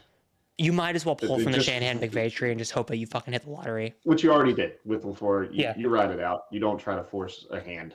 I Yeah. don't think that would be a But I bad think move. as the Packers organization, you have to consider that 2026. If he doesn't get it done, you have to Yeah, probably fire him. You give him another year or two, healthier roster, and like, what's Jordan Love look like next year? Yeah, because I do think Green Bay could. I honestly thought the last 2 years that they could get it done. They could actually get the Super Bowl because I do think they have been there for a couple seasons. But all right, let's get into the game that we all picked wrong, except for Luke. Oh my God. Good game though. God, Trevor- what a fun game. Another Trevor fun one. Lawrence makes too many mistakes for Duval as the Bills just roll past them. That's what I had as the written description for this game. My fucking God. I can't figure Trevor Lawrence out at all. I still have no idea if he's good or not. I don't know. I am so confused with these like weird lame ducks he throws sometimes, and then he'll throw a cannon. I can't. It Well, it's feels like also like- wilding Ricky Bond. I know Yeah, I this can't was figure it a out. heated discussion in the group chat, but also just in NFL social media as a whole. I think Liam Cohen got way too aggressive in this game. And I know I was kind yeah. of like, I know I was Yeah. complimenting him in that moment for going for it because the Bills are such like an offense shootout type of team. You kind of have to consider going for the points. And like, I'm even Yeah. seeing like on TikTok lives and stuff, people arguing over this. And I'm always the analytics guy of like, no, you should go for it. Like, I would rather a team go for the points and lose a game than rather play conservative and fucking lose the game just because of bullshit. Yeah. Like, I think You you lose- have to go for it in that situation. If you're You lose that game because Trevor throws that pick. Like, Correct. It doesn't even come down to like decisions. and or Cam anything Little like missing that kick Like, at the end of the half. and Cam Little missed the kick, but at the same time, like ball was in your quote unquote franchise quarterback's hands at the end. That's like your coach got you there with a chance to win. Right. And it's You like, need to not make that throw. Like that's it. It comes down to like, is Trevor Lawrence the guy? I still think he don't is. Fucking no. He might not be. I feel like because I remember that Trevor Lawrence comeback winning. I know it's just the Chargers and the Chargers tend to charge Yeah. against games, but it's like I still think of that playoff game with Dougie Pete. Yeah. And I just think Sean McDermott outcoached Liam Cohen, which is an insane statement. I thought Liam Cohen was going to outcoach Sean McDermott. I think he may have just saved his job with this game. Yeah. I think also sometimes, at least when I'm like handicapping and gambling, if I want to get action on a game, but I can't figure out how I want to get action on a game, especially in college, I do this a lot more in college than I do in the pros. I look at two things. That's head coach and quarterback, and that's it. Yep. And I go, which side of this ball do I rather have? Because really at the end of the day, it's going to come down to those two. And it was like, I think I just, even with like Liam Cohen being better, Sean McDermott not being good, but like, I think I'd just rather have Josh Allen, and Josh Allen won them the game. Like that's really where it comes down to. It's just Josh Allen won them that football game, and Trevor Lawrence lost it. It's like cut and dry. It's not a whole lot of like bad decision making, bad choices. Like, And I that's honestly how it happens. think this game is kind of the worst case scenario for Bills fans because I feel like if they get bounced next round or the round You don't feel after, good. Yeah, you don't feel off. good. You don't because it's Yeah. like this is this. I think this is honestly like we said it a billion times on this podcast. This is the season they need to win the Super Bowl and they need to win it all, or they're never gonna have a fucking chance again. We've been talking a lot about that narrative. I have come around to. I vehemently disagree with it. Really? The guy got him there.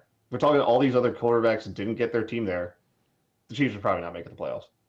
Joe Burrow couldn't bring his dog shit roster to the playoffs. All these other guys couldn't bring their bad rosters to the playoffs, and we're like, well, if Josh doesn't win it all, now it's on him. It's like, well, he got his team there. Like those guys couldn't even do that. But like, Lamar couldn't you get his gotta team to think playoffs. like bringing a No, new he's- head coach like that. You gotta at least because like I wouldn't disagree with getting rid of McDermott, but I don't like this whole narrative of like, oh, well, these guys aren't there. I'm like, well, yeah, they didn't get there because they didn't And do enough I to get there. and I Like- also think like broadcast wise, of all the broadcasts, I think this is the one I was getting the most pissed off at because I think like when the Jags were up, CBS was already making excuses for why the Bills weren't going to make it, and I was getting so pissed off at Tony Romo and like Jim Nantz in that game. And don't get me wrong, I love Jim Nantz as a play-by-play commentator. Like he's like one of my favorite. I think he's just got a fucking voice for the NFL, and he can like paint a picture just perfectly and know when to step back. But like I feel like the excuses are already coming out for Buffalo and for why they were not going to win this game of like. And when the game ended and Jim Nantz was like, well, like you guys gotta like remember, like, well, Josh Allen may have lost to Patrick Mahomes and Joe Burrow and Lamar Jackson in the playoffs. He already beat him in the regular season. I'm like, why are we undermining the importance of losing in the playoffs? Yeah. I don't understand that narrative.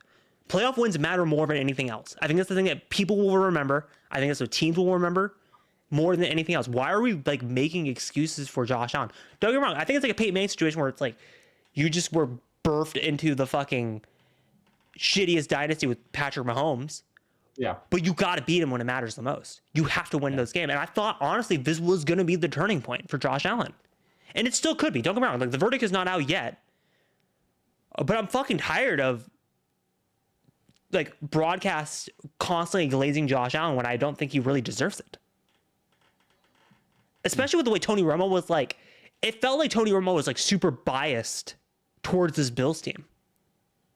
Anytime Romo's anything just they did not anything good wrong, he was anymore. like fucking making excuses for them. Problem. Like, I remember the incomplete pass was like, don't worry, guys. He caught it and it was clearly incomplete. And I'm like, Tony Romo, shut the fuck up. I mean, Josh is also throwing like the ball right now to like people that shouldn't be playing. No, right. And it's like, like so it's like, I'm tired of people making excuses for Josh Allen. It's like, fucking prove it in the playoffs. Fucking prove it. Go out there and fucking win a Super Bowl and prove it before you start having people fucking making excuses for you. Sorry, I will say this. Sorry. I'm sorry if I'm going on that rant as a Bucs fan. Like, I'm just fucking tired of the Josh Allen glazing. Josh Allen's the best quarterback we have in football, and I don't think it's particularly. No, I think it's Joe anymore. Burrow and Josh Allen for sure, and Lamar. I think it's those three guys are the best at the current stage of time. Is that much of a hot take, Luke? I'm sorry. It's Lamar, Allen, and Josh Burrow. Allen. It's like Lamar, Allen, Cliff, Joe Burrow, Mahomes, Cliff, and then like everyone else. No, y'all are wrong. That's okay though. You can argue. This is fine that you can put Pat Mahomes up there if you want to, but Pat Mahomes' past 4 years has not been Pat Mahomes. We all know this. No, because he so like the he's not coordinator there right more now. than anything else. It doesn't matter. Okay, like Championship okay. That's fine. That's fine. We're talking Luke, like I was pure talent. literally I was giving credit to Patrick Mahomes last 4 years when I was going on that rant. Yeah. Okay, Luke. Do you think Patrick Mahomes can make a bad offensive coordinator look good? I think anybody with an arm and athleticism and is playing in the NFL, Because yes, you I can think probably do that. I think it's very comparable to Brady versus Manning. I think Manning can make a bad offensive coordinator look like a fucking genius. Look what he did with fucking Adam Gase. I think Allen is very much in the same boat. Yeah. He can make any offensive coordinator look good. I think Mahomes needs someone that fucking like could scheme up plays for him. That's not a bad thing. That's not a dig on Mahomes. No, that's true. I could get that. I could get behind that. I mean, look what happened with Eric Bieniemy versus Matt Nagy. Yeah. It's not like a Mahomes knock. It's a Josh Allen. Like this dude's just that good. Yeah. So like, No, he is. don't get me wrong. I think and that's why I say every week, like, if the Bills are gonna win it, I think they need to win it now. Yeah. The AFC is not getting any fucking easier. like they need to win it now, and I think whenever the Chiefs get back into the playoffs and Allen is still playing, he needs to beat them in the playoffs to shut the fuck up this narrative. he needs to beat. I would them. agree on that one. He needs to go Yeah. beat him. Yeah, Because next we're all year, waiting on the turning point to actually turn this into a rivalry. Yeah, next game. Niners Eagles. We were right. We were right. We were right. I will say a lot of people were in denial that this was not going to happen, and they thought the Eagles were going to come to play. We were all fucking telling you guys for weeks that this was going to happen. The Eagles suck. They self-imploded. Kevin Petula probably should never ever step in. I would like to take this a step farther than Eagles fans.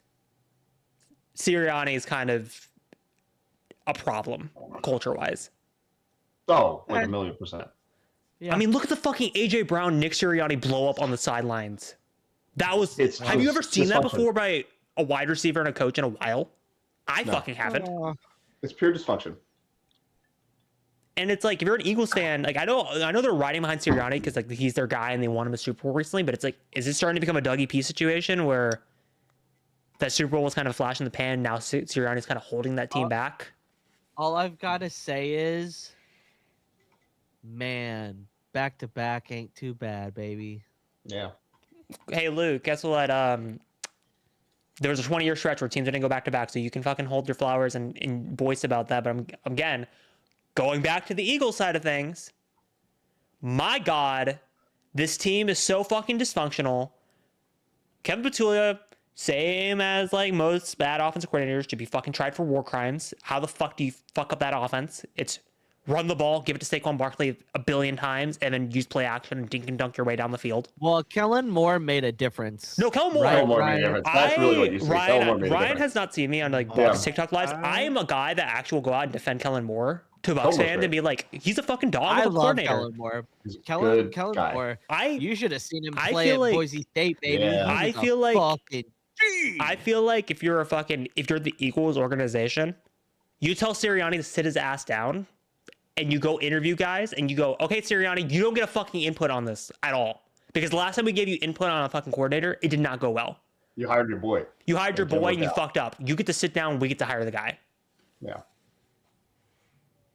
But again, like Shout out to our Niners, dog. Shout out to our fucking Niners. fucking Brock Purdy. Niners. Stud. Holy shit. Talk about fucking it's been the season narrative. Like they just find ways to overcome injuries. It doesn't matter if it's like the 8th guy on their depth chart, the 5th guy on their depth chart, the 3rd guy on the depth chart. They just fucking Sorry, find catch up, ways but- to win games.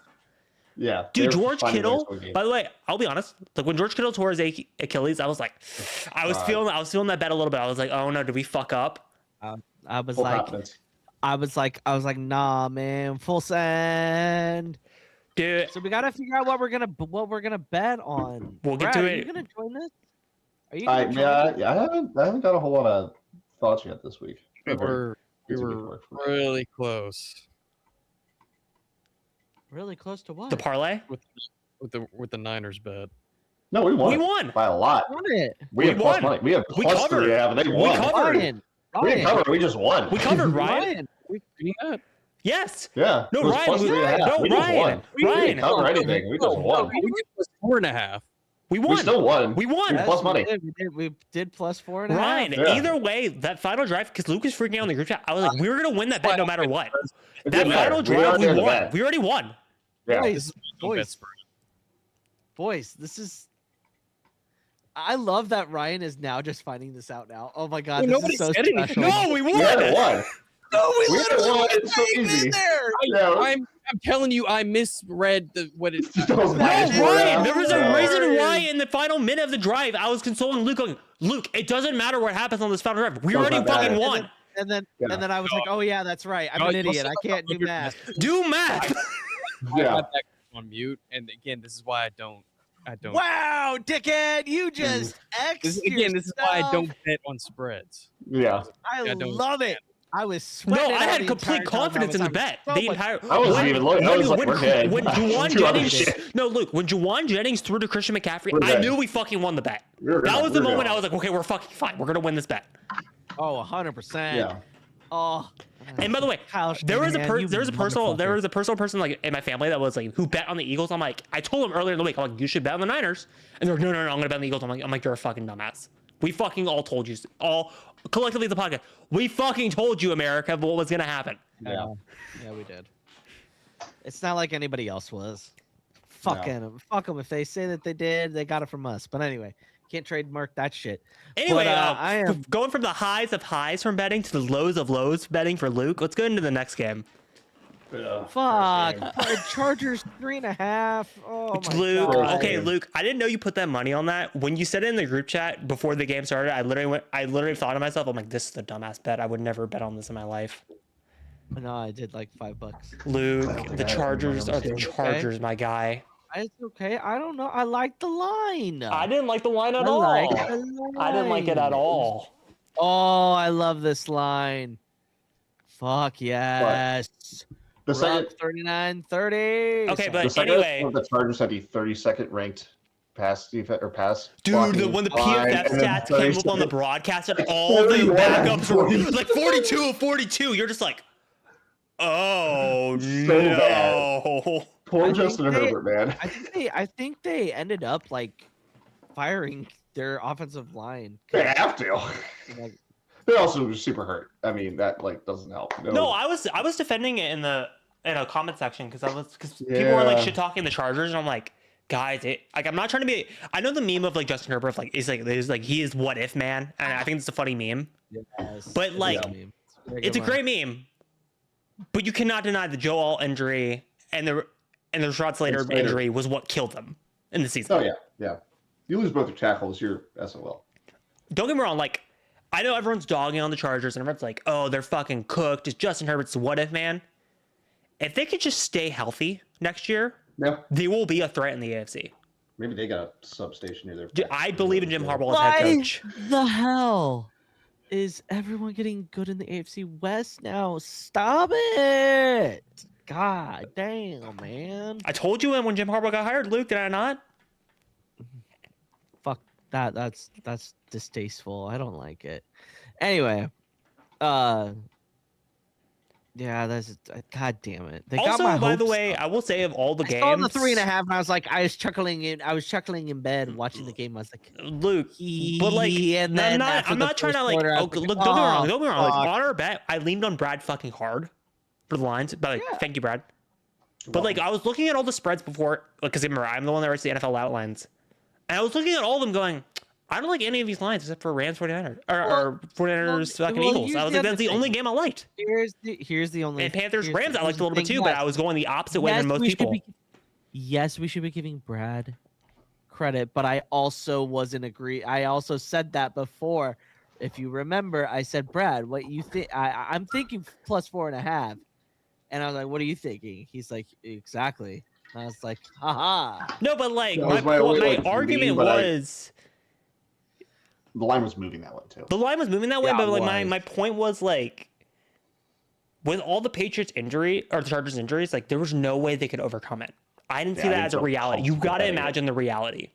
And again, don't get me wrong, like with the Panthers Rams bet, like when I went against everybody and went Panthers 10.5, I was betting on the line more than I was betting on the actual game. Yeah. I just didn't see that. I 100%, just didn't see that reality. I just didn't see the Chargers making it a 3-point game the entire way. The Patriots defense is unreal. And when we get to the betting segments, like there are 2 games in the divisional round, like I'm just completely fucking unsure what I'm gonna do. And I think the Patriots is just a weird team. I don't know what I expect out of them. No vibes. No vibes. It's just like, are they gonna come out and fucking kill one of these AFC teams, or are they gonna fucking choke? I don't know. I could see it going either way. I don't know what to think of this team. Drake May did not have a good game. I'm going to keep that 100%. He did not have a fucking good game in his first playoff debut. Nope. But he did enough just to fucking kill them, which is the Joe Montana fucking defense. No, like yes, it was the defense, but like again, I'm going to quote. I'm sorry, I hate quoting Bill Belichick, but this is kind of like the top 100 thing when he was talking about Joe Montana. He did just enough to kill them, and that's what ultimately what matters in the playoffs. You don't have to play your best game, but if you do just enough to fucking win the game, no one's going to talk about you. So, like, again, this Patriots team, I don't know what to think. I genuinely don't. I could see them in the Super Bowl. I could see them losing the divisional. I could see all realities at this point. Everything's possible with this Patriots team. Everything's kind of open. They're a fucking weird team. They are a very weird team. Now, can we get into the fun game that happened? Because again, can we all agree this collectively was the worst game of the wildcard weekend? Like collectively, Yes, 100%. Yeah, it was garbage. Bad game. like Collinsworth was annoying. It was a defensive match. Oh, Justin sleep Herbert on did this not one. stand a chance at all in this game. It was just fucking terrible all the way around.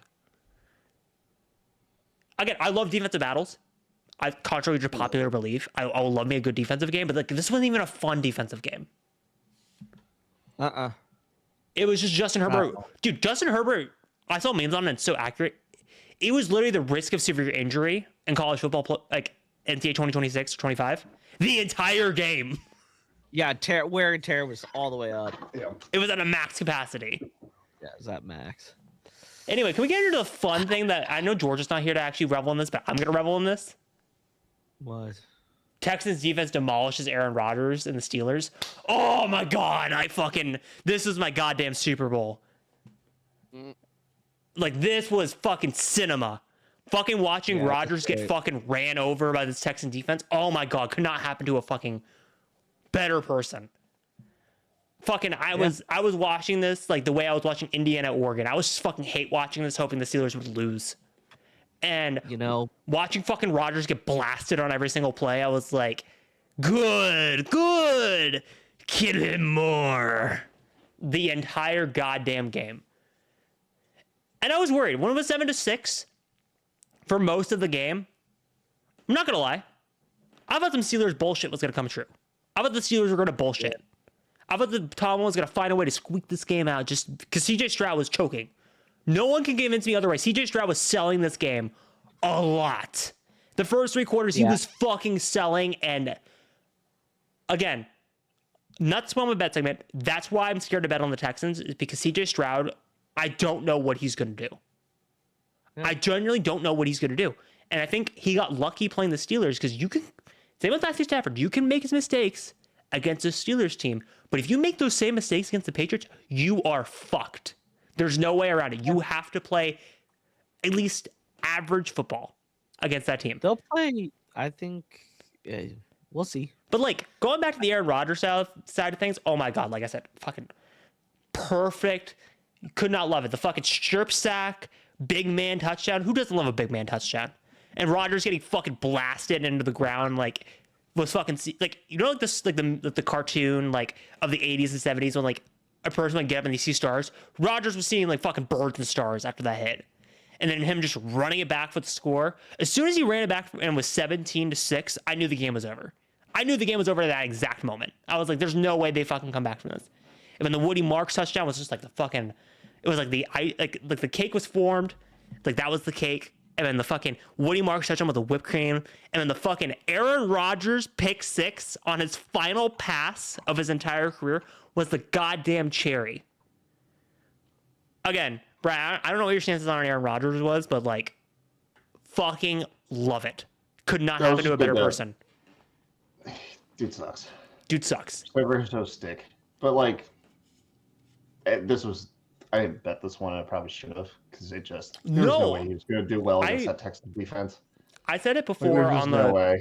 I said it before. I think on last week's podcast. There was a TikTok live I was in, and this isn't a small account. This isn't like a fucking like little tiny account. This is like a fucking big ass account, like 100,000 to millions of followers, and they were telling their entire TikTok live, which has had like I think like 1,000 people in it, they should put Steelers +3.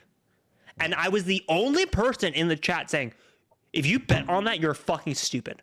Yeah. And I had like the entire chat arguing with me. I had the creator arguing with me. I'm like, if you guys bet on this, you're fucking stupid. I'm sorry. That defense is too fast. That defense is too fast. There was no way Rodgers was going to, even like with him knowing D'Amico Ryans on the 49ers, there was no way he could overcome it. Arthur Smith is just a horrible offensive coordinator. I don't know why the Steelers even considered that as their offensive coordinator. You knew this was going to be Rodgers last year. You needed to get someone competent in that role. Yes. Arthur Smith should not even have gotten a job after the Atlanta shit. I'm shocked he's getting like interviews right now. I was like, what is going on? Who wants him? Guy? Made no sense to me at all. And then I know I already spoiled it with the Kirsten Eddy talk, but like Tomlin actually finally, I know the media is reporting he stepped down. I think he actually got fired. I think the Steelers are kind of saving face by reporting it by saying he stepped down. I think all those mutual parting ways, anything like that, is you're fired. It's just being nice. Yeah, because I think the Steelers want to keep this reputation that they've never fired their head coach since 1969, and they want to kind of like play nice in the media. But like to me, you can't fire me, I quit. Kind of vibe from it. Same with John Harbaugh. This kind of is a move that's been a long time coming. Yeah, it was time. It was time. Like I think Tomlin should have been fired like 2 to 3 years ago. Because like I know probably was like 0-4 in the playoffs, not 0-6. Yeah, like probably about 2 years ago. It should have been like, but you have him for so long, you just can't. And now you at least have to like back up to be like, fans are happy. You're 0-6 in your last playoff appearances. It's been a while. And I know Luke is a firm believer of like the grass ain't always greener on the other side, but I think in this situation, I am. It is big believer in that. Because it's like, no, I relish in all these. If you're the Steelers, you want to lose the season next year. Yeah, because you want to get your franchise guy. I just like seeing all these franchises that have had coaches forever. And are like, it's so easy to find a head coach. We've had one forever. And they never had to watch Jim Zorn coach their football team. Like, And now they might have that happen to them. And that would make me really happy to watch them suffer. again, Ryan, like as a fan of like in the early 2000s, like who's like seeing the rise of like Sean Payton and like, because like I feel like as a person that's grown up in the 2000s, like I feel like this is an end of the era for me, because like I've always like John Harbaugh's always been on the fucking Ravens. Mike Tomlin's always been on the Steelers. Sean Payton has always been in the league. Like I feel like this is kind of like the end of an era, because it's like I think this head coaching cycle is unprecedented. I think this is like the NFL finally closing the book on the early 2000s. Yeah, it's weird. It's always weird when when somebody's tenured basically like in this long stretch. And, like I think I saw it maybe when I saw 19 years from Mike Tomlin like a couple of days ago. I was like, is it really 19 years? Like I was 10. I was 10 years old when I was 11. Like insanity. So it's like it is, and it's even weirder in the case of Pittsburgh since they've only actually had 4 head coaches. But yeah, it is. I mean, it's one of those things that will take getting used to because you're so used to it and you grew up with it. Like the moment LeBron James retires, like that, like him and that entire draft class is all I know. Yeah. It was Kobe, too. Well, yeah. Like Kobe retires, it was like, whoa. I've never had sports without that guy. And and like I know I was talking about the Kurt Cincinnati job, but I honestly think this coaching prospect, this team, this organization, if you're an NFL like coordinator or a passing game coordinator, I don't care if you're a fucking wide receivers coach, a fucking DB coach, I don't care who you are. You have to fucking interview for this job. This job is not going to open for another 3 decades. You have to fucking interview. Because you know if you get the head coaching job, they're going to leave you the fuck alone and they're going to let you do whatever you want. Well, they know you don't have a quarterback. They know what they're going to want to see you make moves to improve the team and try to get them over the hump, but they know you can't do much without a quarterback, and they don't expect you to do much without a quarterback. They know they have to solve that problem. So like, I'm really again. This is the first. I fucking hate the Steelers in my entire life because just I always never like. I love Tomlin as a coach. I just never liked the organization and the players and the team. This is the first time I feel like in like 5 to 10 years, probably since like the triple B's era of the Steelers, where I'm actually genuinely curious what the fuck they're going to do. Because I don't know what they're going to do. I mean, they have the opportunity to do the funniest thing imaginable, where the entire AFC North just fucking all switch places. All switch around. No, because even the Ravens owner was joking about that today. He was like, well, what if we hire Mike Tomlin and the fucking Steelers hire John Harbaugh? Like, that genuinely could happen. Zach Taylor, the only one with a job in that. No, I'm assuming you've seen the meme of it. It's the fucking Mario Party gif. Yeah. Where Luigi's the only one standing and everyone just falls off the cliff. That's the AFC North right now. That's Zach Taylor. Wow, that's the case. But I don't know how Zach Taylor still has his job. It makes no sense. No, Luke, can you explain how Zach Taylor still has his job? Like, how everyone else has been wiped in the AFC North and Zach Taylor is the only one standing? Because I feel like of the 4 coaches, he's the one that, I mean, him and Kevin Stefanski, I think, were tied on the most of like, both should be fired equally. But Zach Taylor, I don't understand. He should have been gone this year. Yeah, but I think Stefanski's a good coach. Like, no, Stefanski won Coach of the Year like 2 years ago. He's just a shitty organization. It's the Browns. It's the Browns. Zach Taylor, it's like, yeah, man, you could probably get rid of that guy. Find someone better. I will say this: if there was one man that I would be okay with taking the Nebraska football job, it would be Zach Taylor. Oh God. No. Absolutely, I would. I would love that. The college game is so much. But like, complicated. I'm curious with the Mike Tomlin firing. If any NFL teams that have head coaches, like again, I'm biased as the Bucks fan that are still keeping Todd Bowles, and I don't understand why. If any NFL coaches or any organizations are going to consider firing their head coaches because Tomlin's now available. Not a lot. Not anymore. I think that happened with Harbaugh. Not a lot. But like, think about like the bad organizations that haven't fired their head coach.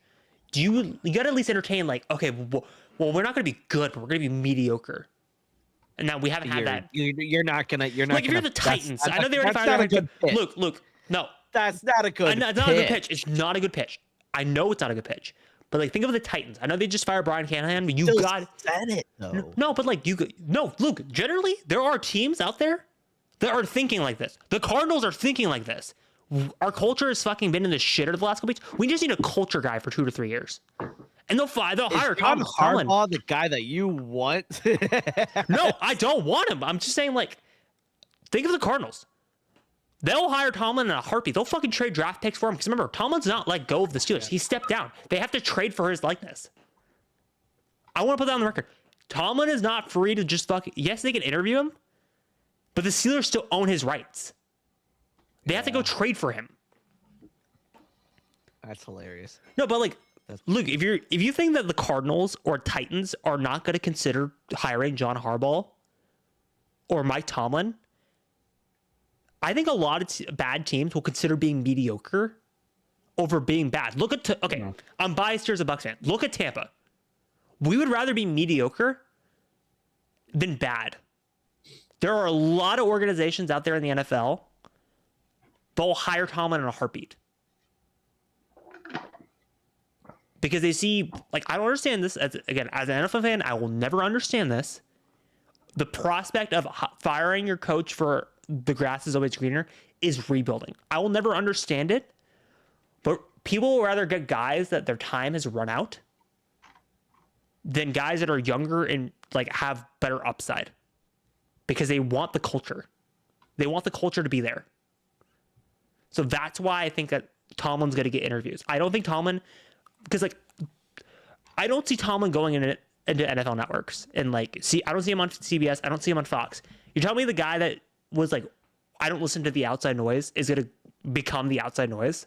He's not. Tomlin is going to have a head coaching job. He's going to be on some team next year. Whether it's Atlanta, whether it's the Giants, whether it's the Titans, whether it's the Cardinals, he will be in the NFL next year as a head coach. You watch. Oh yeah, yeah, Yeah, probably.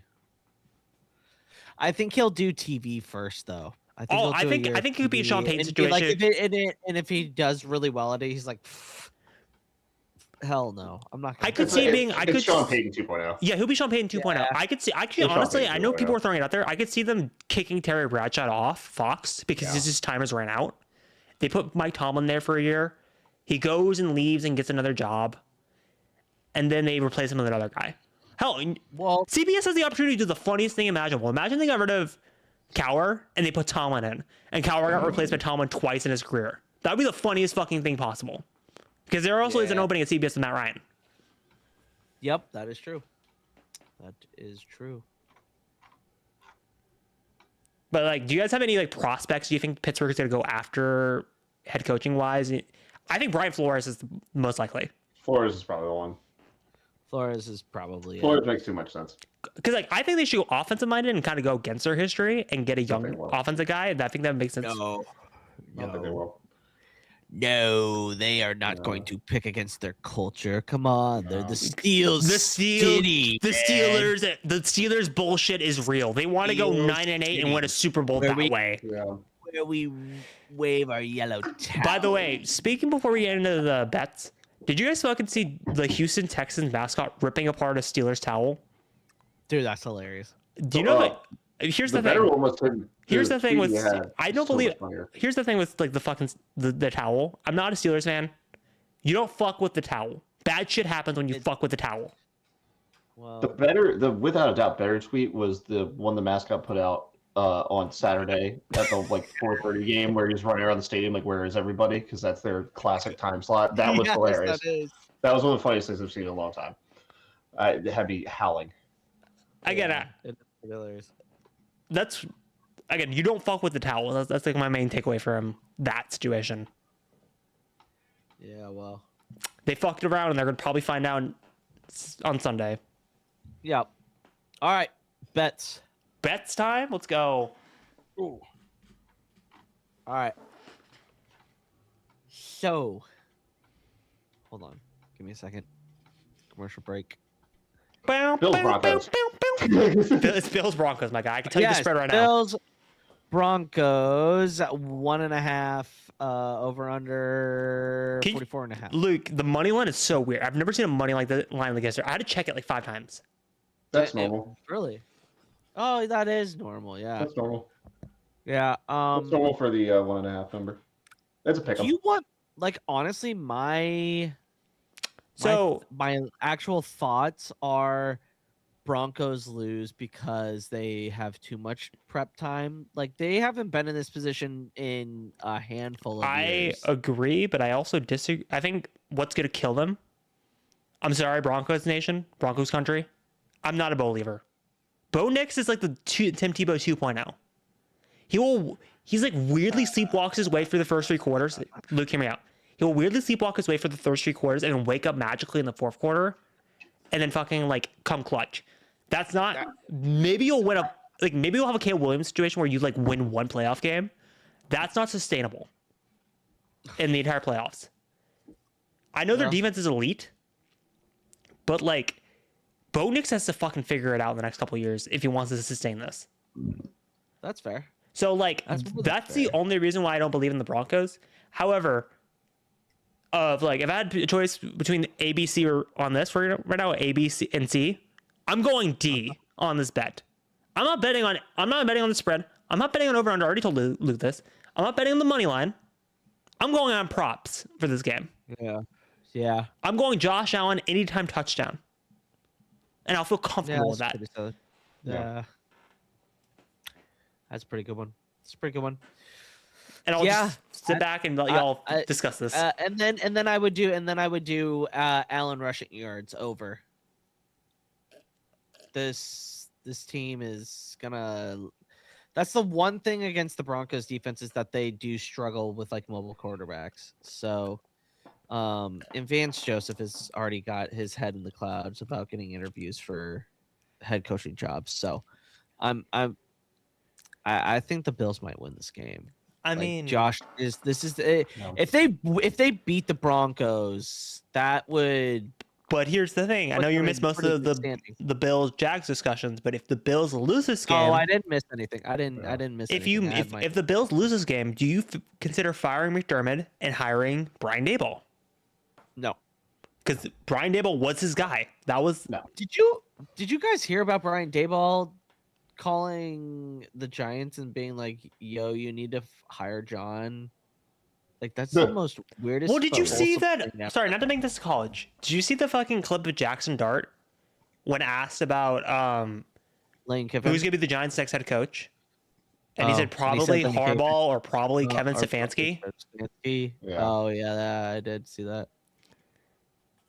I'm not a lip reader. I fucking read that clearly, just as clear as day. Hey, Brad, Yeah. can you look up and see what Nebraska's odds are to win the national championship this year? Oh my god. Okay, getting No. back into For this. the, like multiple No. straight podcasts, Michigan exists. I don't care. Michigan exists. Luke. Okay, can we get back into this Yeah. game? It's Bills money line. Would be Yeah, my Okay, play. is that the play? It's Bills money line. Yeah, I'll Bills probably won say it. Bills money line. I wait to bet it to see if it goes. Do you the other way. think Josh Allen anytime touchdown is a fair play? Yeah, your Yes. odds are just gonna be crappy. Now it's gonna be crappy, but it's like at that point you just take the guarantee over the, because I know Luke every single time. Sorry to call you out, Luke. You always are like James Cook touchdown, James Cook touchdown. And anytime that you fucking say that in the group chat, Most it's of the- always most- 9 most times of out of the 10 time- it's Josh Allen. Most of the time, it's because I have him in fantasy football. Okay. Well, this And now last I week just you root don't for the have guy. fantasy as an excuse. Did you put money on James Cook anytime touchdown? Maybe I did. Put money on Allen. Maybe I did. Put money on Allen. They're the same number. They have the same number. Just put money on Allen. But yeah, Bills money line would probably be my play here. But I'm gonna wait that out and see if it flips any other way. I That just would I make just you don't happy. feel good about any, like the money line I feel okay about, but like this game is just weird. Yeah. No, it's 100% weird. So yeah, I'm taking Bills money line as well. Ryan, I have a bet that the Rams beat the Broncos in the Super Bowl. He does. nice. There you go. Oh His future still exists. My future fucking died. Yeah, I got it. Holy shit, I'm yours going- got I'm going blown Broncos down. money line on this. I got There you go. Broncos. all right, there you go. I don't hate it. All right, Seahawks at 40. Or, no, wait. It's 49ers at Seahawks, right? 49ers and Seahawks. Sorry, I flipped it. Yeah. No, that's fine. Correct. 49ers at Seahawks. Seahawks favored by 7. Over under is 44.5. That spread is poo poo. That's stinky. No, thank you. I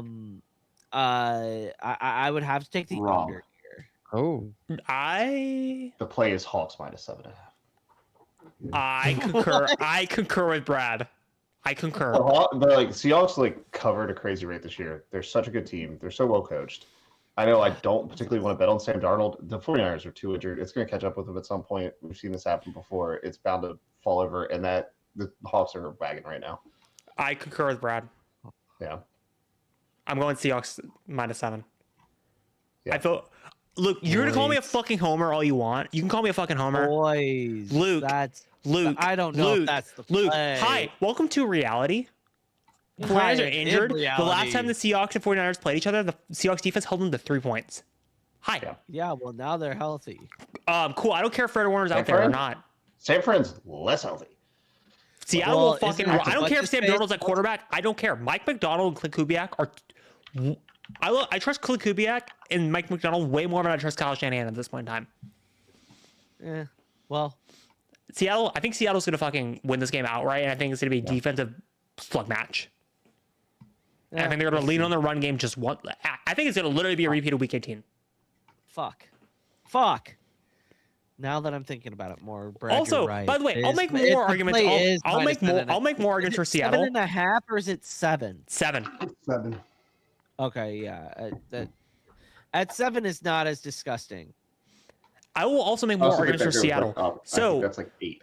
in Week 1, when San Francisco was fully healthy, by the way, when they had Nick Bosa, they had Fred Warner, they had everybody on their team, they lost by 3. And the reason why they lost by 3 was because Darnold ran into his own offensive lineman and fumbled the ball. Yeah. If he didn't do that, they go on to win that game because they were at the 10-yard line. For context. So, and then you go into Week 18, they're fully injured. That defense doesn't allow them to score a single touchdown, and Christian McCaffrey fucking helps them get interceptions, and Brock Purdy was not playing his best game. He got fucking, that was after the Bears game, and they were playing some of the worst offense they played in the entire year. This Seahawks defense is fucking legit, Luke. It's is. real. I'm not. I'll be honest. Not because I'm a homer, just because I watch this game on a weekly basis. Because again, I live in a Seahawks household. Tampa always was at 10. Seattle always was at 1. So I'm always watching Seahawks every single week. This defense is fucking real. This team is a Super Bowl caliber defense, and I honestly feel like Sam Darnold is maybe Trent Dilfer 2.0, where he's an okay quarterback. He's average, but he's not gonna fucking create too many mistakes to kill your team. Yeah. So I feel I'm like not this is gonna maybe feel the good era about of it. like bridge QBs with Seattle. Yeah. I'm not going to feel good about it, but I don't. The Niners team, that was a lot of fun. I just don't think they have the juice for another week, and they just keep getting hurt. And No, hurt and hurt. I've already accepted the reality that the NFC West is gonna have a NFC Championship game against each other. Yeah. I just don't. I don't see any.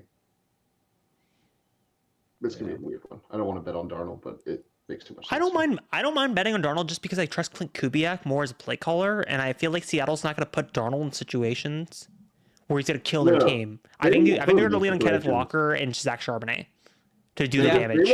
They won't put him in situations. Darnold might make him up his own accord. True. That's my concern. It's not But, anything like- else. It's Sam but, Darnold like- just loses his But mind. and, like sure, as a Bucks fan, but also I've seen Seattle with bad coordinators as well, because again, growing in a dual household. Kubiak, I feel like is smart enough. Well, I know Darnold will make his own mistakes in his own core, but I don't think it's going to happen. And I think if they do, that Seattle defense is so good that they'll fucking pull him out of it. that's It's the not like other- it's not like a Vikings situation where the Vikings defense is bad. Yeah. I think he's going to be Trent Dilfer 2.0. We'll see. I think this is like the 2000 Ravens. Yeah, possibly. All right, next game: Texans at Patriots. Blech. Patriots -3. Over under is 41.5. Honestly, Brad, Texans +3. That's where I'm Luke. That's where I'm leaning. Texas Look, plus. okay, That's okay, where I Luke, Brad, can I make an do. argument real quick? I Because don't Luke and I were believe talking about this this before the passing at podcast. all. Brad, Neither do I. Brad, can I make an argument, please, before we go all ahead, collectively go agree ahead. this is the bet? Yeah. Okay, CJ Stroud was actually fucking making me nervous against the Steelers because while you can make those mistakes against the Steelers, if you make those same mistakes against the Patriots, you are fucked. There's no way around it. It's not the defense I'm think worried about. It's the offense that I'm worried about. That's fine, but like CJ Stroud does have this like up down through his whole career where he looks like he's dying and then he's. There is a Like, spread later on, Brad, that I'm more confident in than this spread. The Nico Collins thing concerns me. That's The probably Nico about it. Collins injury is terrifying. That's like where I'm hesitant to actually lay anything on this. I'm like the Hawks, where I'm like, yeah, give me that 7. But I would lean Texans +3. Same. I just Yeah. I think that defense is going to be able to carry them. But here's Like, the thing, truly. Luke. I just I don't think think that you're doing what's good. Okay, guys, I'm not trying to argue against this bet, but I'm going to continue this a little bit. The Chargers had just as much sacks on Drake Go May. ahead, you say you're going to argue with the bet. Luke. Just say it. Yeah. 'cause that's It's what my you money. I did. have fucking stake in this. Luke. Okay, so the Chargers had just as much sacks on Drake May as the fucking Patriots did on Justin Herbert. But Drake May made just enough plays to kill them. And I still believe Drake May is going to win this MVP when it's said and done. I know I was the first one to say it, and I will fucking die on this hill. Because you got to think about Matthew Stafford in December and his meltdown. Because remember, after Puka Nacua went on his fucking streams and went like this, he was 1-3. Well, Again. So the reason why I honestly feel weird about this game is, again, what I was saying earlier about this Patriots team. I don't know what to think with this Patriots team. I would not bet on this game.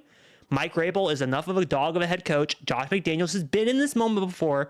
I don't care if the Texans defense is the number 1 defense in the league. Do not bet on this game. All caps, full stop. Do not bet on this game. CJ Stroud is so inconsistent. I don't know what to expect from this team. and that's why you do it. No. That's why you bet it. No, there's a spread that's literally the next spread that it's a better fucking option and you'll have more safety, and I feel good about the spread. All right. Ryan? I'm passing on this game, by the way, for context. I'm fully passing on this game. Okay, cool. I did have Jags beating the Patriots if they had won. Brian, please speak logic into Luke and Brad, please. Save us. Brian, you have your money on this. You have this. You have your money that's still in play because Luke wants 100% turn around and put this fucking money back in the pot, please. Wait, is this the game that we want to put it on? That's why I'm trying to argue against it. Please, Brian, save us. You guys can put your money on whatever you want. Ryan, save us, please. Wait, Luke. What are you thinking? I was thinking Texans +3. No. Yeah. That defense is really good. Drake May, they haven't played each other. I don't feel good about Nico this at Ryan all. is gonna be a little dog. I just want to take a And- chance at the Patriots schedule. The It's the Patriots. worst I don't schedule care. since 2006. Okay, They are not that Brad. I'm going to It's speak bad. logic and I'm going to speak some logic. Okay, good. hear me out here. Schedule strength does not matter in Super Bowls. There have been teams that have won it with worse strength of schedules, and there's been teams that have won it with best strength of schedules. There's not a team that's won it with a worse strength of schedule. There 'cause it's has the been. It was worst the one 20 since like 2003. It's I like don't ridiculous. care. It's bad. You can look at the statistics. It goes up and down. It doesn't matter. This is like historically bad though. Like that's what I'm getting at. Like this is like you can look at it, it's up and down, but it's not a big margin. This is a like outlier bad. Like outlier bad. Luke, Like, bad schedule. please, for the love of God, wait for the next game because there are better But shit to you bet want, on. you want to see more of the injury stuff on this one. I don't That's feel what good I'm about this really bet at all. No, at all. Honestly, I never really was like, oh, gun ho about it. I just said it out loud and I just, you know what? It makes sense for me. But if you don't want to do it, then this is democracy. Come on. There is a We were in literal. flash This, country, I gonna would have take spent the money Patriots. already. I'm gonna take Patriots money line. I here. agree. I honestly feel Wow. like, again, I think the Okay. Texans defense is real. Don't get me wrong. Also, give me Seahawks money line because you didn't ask for my Yeah. opinion last game. Oh, I'm sorry. Right. Again, here's my thing with this game. I think the Texans defense is one of the best defenses in the NFL. I think it is the best defense in the NFL on that margin. I just don't trust this Texans offense to get it done. And I think Josh McDaniels and Mike Rabel have been in these moments before. And honestly, I take experience over roster at this point. And I think Drake May has already been through a playoff game where he had a meltdown, but he did just enough to get by. I honestly feel like he will make it to the championship game. And I don't think that the Patriots win by 3. I think they win by 7. So that's why I would not bet on this game at all. So I would say if I had to bet on this game, gun to my head, if I could not do props like I did with the Bills game, I would do Patriots money line. But if I could do props, I would do Ramondre Stevenson anytime touchdown. That's not a bad play. I don't hate Not that a bad play. play. Neither do I. But Brad, you also did not hate my Panthers play, and that actually turned out well. Again, I know it's like one play in like 1 year, but it's Doesn't matter, yeah. it don't matter. But it's like I'm It's a winter weekend, again, that's all that Brad. matters. You taught me a lot in this last week. I'm playing the market more than I'm playing the It's a winter game, weekend. and I have a weird feeling I'm going to be like, nope. And You I need to had figure it my out. weird feeling worked out with the Panthers. Maybe I'll be wrong about this game. Maybe it's like a Packers situation, but I don't feel good about this game at all in the slightest. I think this is a weird ass game. The next play, I honestly think the next is either Seahawks 49ers or this next game is the play. Yeah. Yeah, we'll just have to see what we like. Rams at Bears. Rams are favored 3.5. Over under is 48.5. I have a feeling Harith is like, I want to take Bears plus 3.5. Oh, 100%. 100%. I don't know if that's right. I mean, I have zero faith in the Bears. Can you all make arguments? Because I feel like I know the Rams may win this game, but I feel like it may be by 4 or 3.5. My argument is that Sean McVay is a is super a genius. fucking dog. But And like, their why defense- do y'all feel their- good about so here- Texans, Patriots, but not? I feel good about this game, weirdly enough. One player in the Rams has their defense was not good, and when it was not good was because Quentin Lake was not playing. Quentin Lake came back. They played solid against a like well-schemed Carolina team that definitely just had their number a little bit. But I do not believe that like they will do that again. I think they got punched in the mouth a little bit, and Matt Stafford is your MVP. It won't be Drake May. Sorry, it just won't. Matt Stafford is Well, your like MVP. even like with Matthew It's like- Stafford's meltdown in December, and like Drake May did not have a meltdown. Do you think that's gonna? I think because you got to think because they No, it won't because they said matter, on the 'cause broadcast you can't during melt down they against said it on the the Jets. broadcast during NBC Sunday Night Football. The votes are already in. I think they were in during week 18. You got to put that into perspective that Matthew Stafford had a 3-game stretch where he did not play as good, and Drake May was consistent throughout. It don't matter about strength of schedule. It matters about because don't like think it matters. if you put Matthew Stafford on the But it Patriots and you does. put That's how Drake I get May it. on the Rams, I think Matthew Stafford wouldn't really elevate the Patriots team. Well, I think Drake May would maybe play the same as Matthew Stafford. It's like you gotta. Exact opposite. Matthew Stafford's like a generational talent. In this Don't get me league. wrong, I love Stafford. I just- 100% talent. Brad. Yeah, like Drake May could not melt down. You go back to the strength of schedule matters. It matters because you can't melt down when you play the fucking Jets. You know what I mean? Like 100%. you don't melt down against a team that didn't have an interception the whole entire year. Look at May's numbers versus winning teams. All 3 of them that he played, they're not good. They What was it? lost all What of was it? them. Atlanta? I don't remember that. The New York Giants had more wins against 500 teams than the Patriots did. Like that. Like I don't think the Patriots are bad by any means. No, But I just the trust Rams I just play, trust like- I just trust Rabel and McDaniels because they've been in bigger moments. And that That's makes fine. sense. But that's exactly why we're trusting Sean McVay. Like that's, Right. Sean McVay is 100%. your super genius. Sure, could the Chicago pull it out of their ass again? Yes. But this kind of reminds me of my Washington team last year that kept pulling games out of their ass. Oh God, yes. And then they got blown out by a much better team than the Eagles last year. And That's this is why, kinda what honestly, it feels okay. like. Brad, that's why I'm betting on Chicago. This is kind of the vibe I'm getting. Again, 100% wrong. Y'all could outrote me, democracy and all. I feel like the Bears may pull this game out just by a fucking hair and get blown out by Seattle in the NFC Championship. Nah. No. Nah. Rams minus 3.5 is actually the play. Do you think it's actually That's probably do you it. think it's a better play? I think it's a better play than Actually, Texans really, plus 3. If you're talking about group play, we should just play Bills money line. We should just do Bills money That should line. just be the team play. Yep. And wait on it. Cuz like I I would say Seahawks minus 7 is actually I think of all these I'm like that's the one I'm like confidence in, completely fucking cash that in right Yeah, now. I feel that would fucking be fine mine. about it on Sunday. Those would be my 2 most confident. 100%. Me and Brad are on the Yeah. same wavelength. But But like that Rams this team is good game, now. Like, I'm not worried about it. the Saturday games, I think of the slates of like Sunday and Saturday. Saturday, I'm like, oh yeah, fucking Bills are gonna fucking beat Denver. Seattle's gonna beat San Francisco. Those are the two games I'm like, lock those in. Those feel confident. These two games on Sunday, I don't fucking know what's gonna happen. Yeah, I'm less confident on either of these than I am the Sunday game or Saturday games. But Also, plus, tell me the time in history, Luke, where a NFL playoff game where Fox and CBS are not calling it on Sunday. In recent memory, I haven't fucking remember that.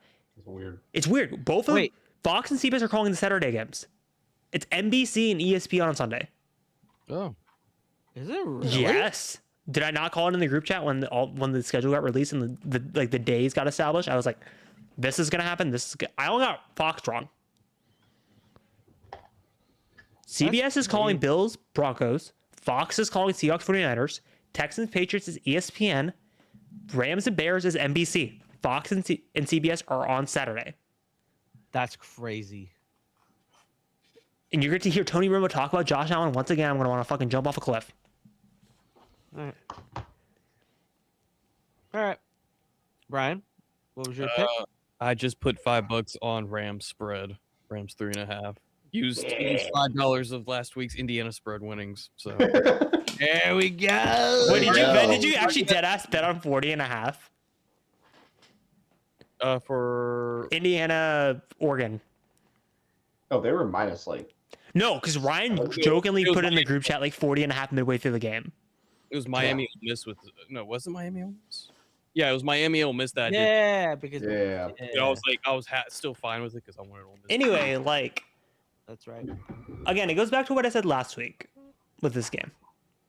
I'm not playing what I think is going to happen. I'm playing what Vegas is telling me.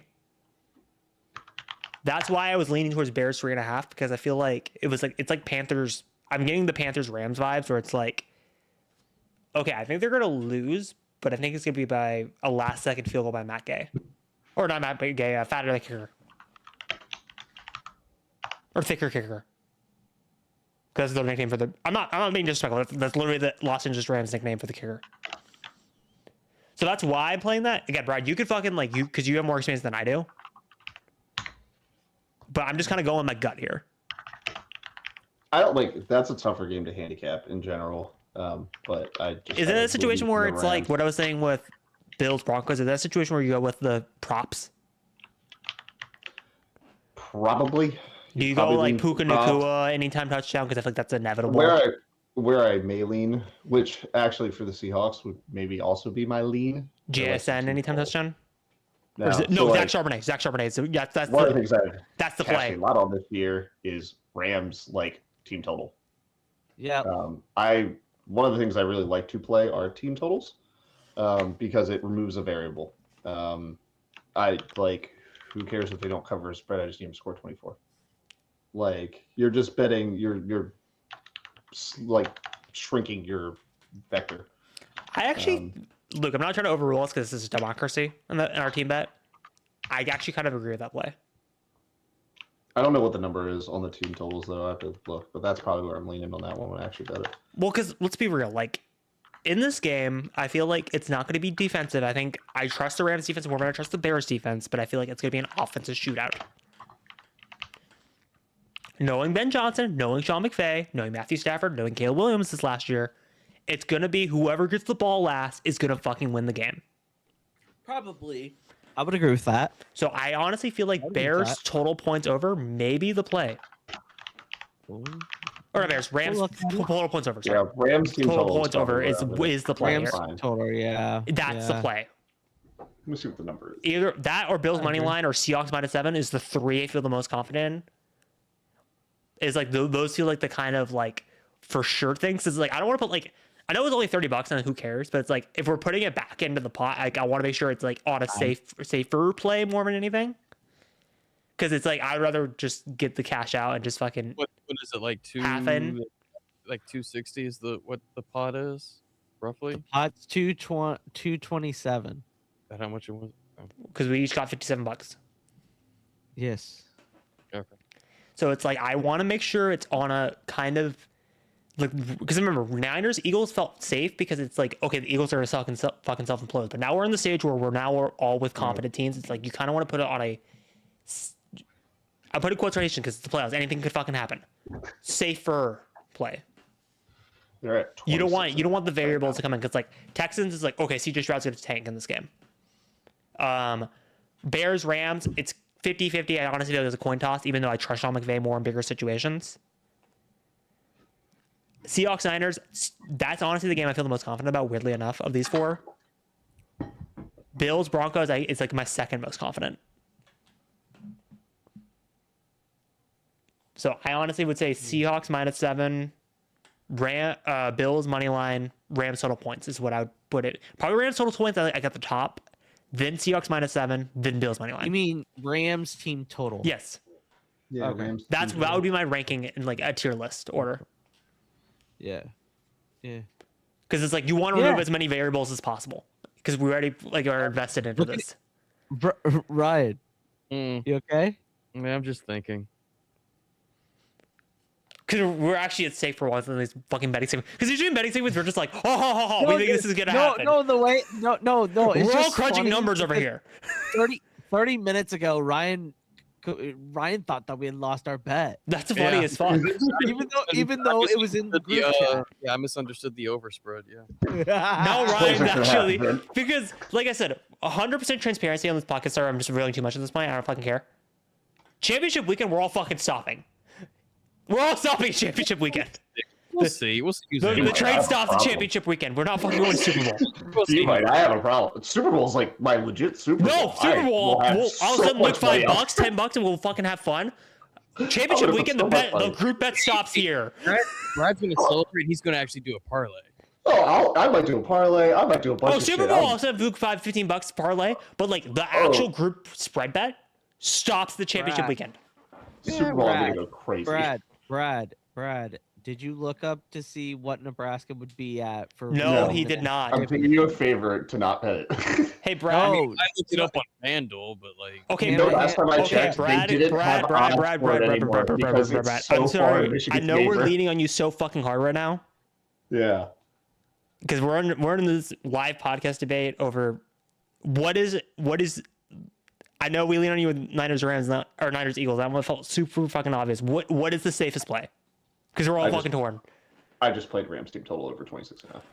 Cool, we're doing that. We're All right. doing that. They've went over it like every single game. I've wrote Luke, that we're one, playing that. like, Nope. Seahawks We're and end of Cincinnati. discussion. I'm with that. Like I might even just my two big plays might just be Rams team total over and Seahawks team total over. Might just be the No, two actually, plays I make. that and Seahawks spread. Those are the two things where we're Yeah. like, cool, put That our might hands be up, we're what done. The two I like lean on this weekend. damn. And it's gone. Look, I'm not putting on Texans +3 because there's too many variables that could go wrong. No. I agree. Rams team total. I'll lock it in. Yeah. Yes. I'll lock it. Do you? I. Because is you it- know is we're going to it turn better around if to we win that. wait? We're going to turn around and do championship weekend, and I don't want to fucking I'm worried risk that one goes up. divisional. And It'd like, probably be going up. there's too many fucking things that can go wrong. What'd you say? It might go It's up. already going up. Okay. All right. I will put that in tonight. Cool. Anyway, so we're all Rams team total over, right? Everyone Yes, sir. collectively fist Yes. bump. Yes, let's go. Woo. Sorry, George. Sorry, George. George will probably join us because this is money. Hey, they can still win. They still win. They can win. They'll that- win. Win in that scenario. And They also, just gotta it's, go it's better for 27 George points. anyway because my original suggestion, Luke, was Bears +3.5, and I'm like, George is not gonna like this. No, he's not gonna want to double down his stress. Yeah. I mean, George did pick against the Bears, and he's gonna. He already picked against them because I already have his pick in my messages. He already picked against them, Oh, so Well. he'll feel good about it. Picks. Let's get the picks. let's get to picks. I got a ripping DJ corner for us. DJ corner. Oh yeah, buddy. Well, we can do our picks first. I got a good one though. Well, okay, so like, let's just keep it fucking simple, right? Bills are gonna beat the Patriots because I feel like, even though I feel weird about this, actually, no, I'm gonna zig instead of zag. Patriots.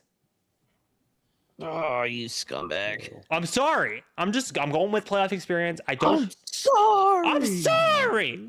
Plus, also, let's be real. If the fucking Texans beat the Patriots and the Bills advance against the Broncos, they're gonna fucking. The Texans defense is gonna fucking smother him.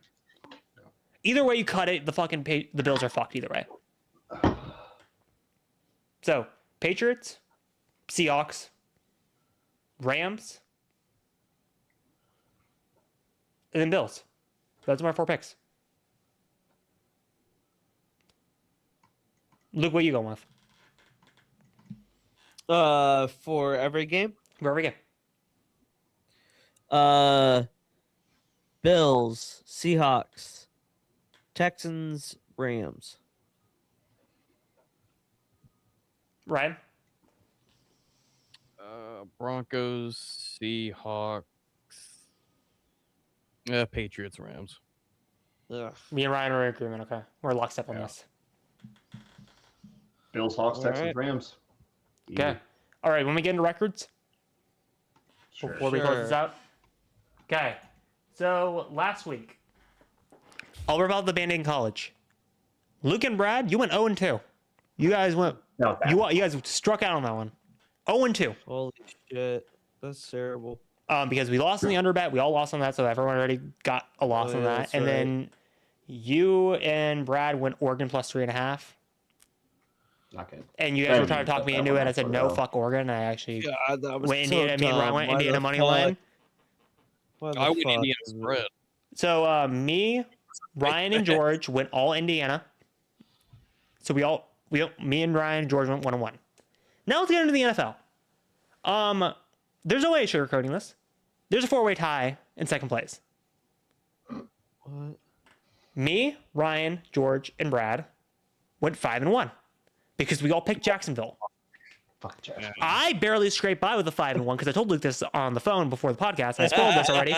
I saved my ass by going Bears plus 1.5 because I thought Luke, you remember on the podcast last week, you were like, no, that's a stupid bet. Why would the fuck would you do that? That's a fucking stupid play. You should just pick fucking Bears money line or Packers money line. I'm like, no, I'm gonna play it safe and go Bears 1.5 just because I fucking have a weird feeling with this game.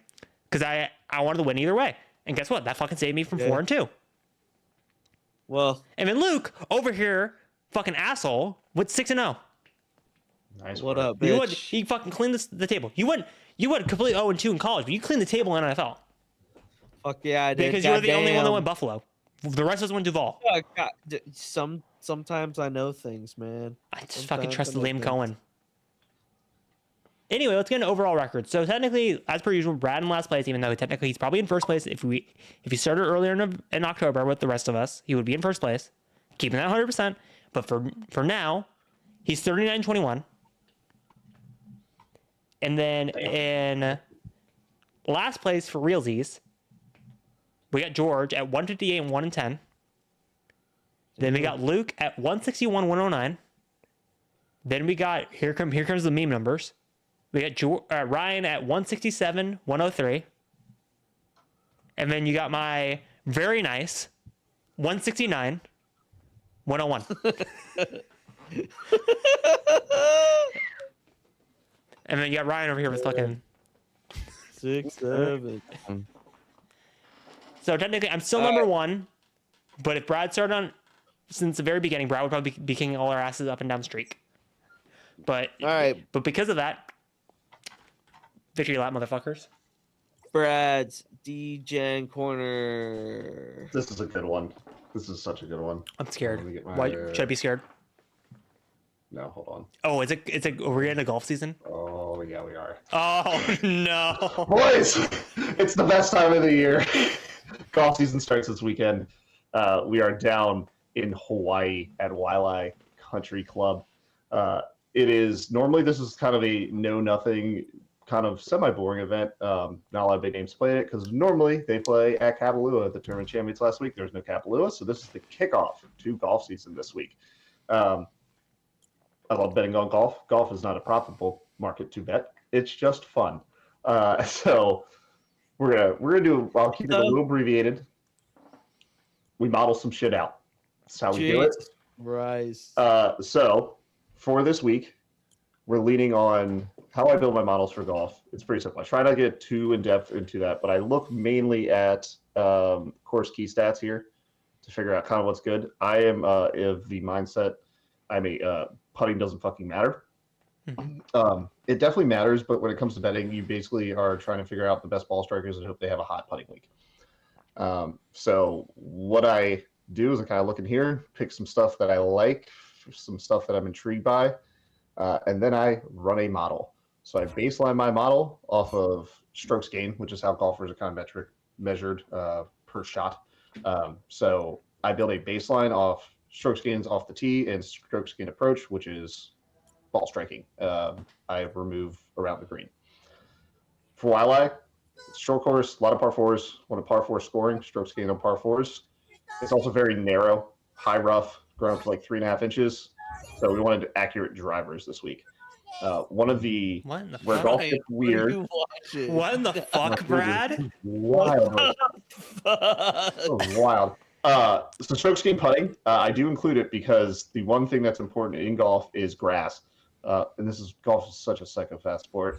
Some people are better at putting on certain types of grass. Like I am used to the grass. They grew up in Maryland. When I go play in warmer climates that mostly have Bermuda, I struggle because it's a totally different grain. It's a totally different reed. It's much harder. But there are certain people that are better at putting on certain things. So I say, hey, they're going to putt on Bermuda. If you like putting on Bermuda, that's normally a good thing. A lot of shots at Wildlife are going to come from the 150, 175 yard range. And then I always just throw in a little bit of prior course strokes gained data. It's not a scientific reason for that one. It is you just hear guys say, I feel comfortable playing on these courses. There's not a good way to measure it per se, outside of like how well they normally play here. And it's stuff of like, I like the windows off these tee shots. I like how this hole fits my ball flight, things like that. I'm a left to right guy. I'm a right to left guy. That's kind of why I do it. So run the model. I normally shrink it down to a much smaller window of rounds, but it's start of season, not a lot of data. I just do a big one. So once I run it, I just start going through and looking at everything and kind of figure out where I like some players, where I like some higher upside, who I kind of want to be like my horse for the course. And so we have 5 plays. Is my window sharing properly? Did it do it? No, hold on. Yes. Oh, wait, whoops. There we go. We have 5 plays for the Sunny Open. 4 winners. These are winners. These are small.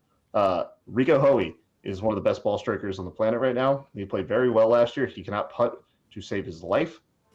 Maybe he just putts really well this week. That's the hope on that one. JJ Spawn won the U.S. Open last year. He is one of the biggest jumpers in golf this past year of how much better he got. This course fits very, very well for JJ Spawn. You can see JJ Spawn living right down in here as my number 8 overall guy. But I don't think his odds lined up perfectly with that one. So that's kind of my horse for the course. Chris Gotterow, bomber, another guy that just played extremely well at the end of the year. He's not super far down on this list.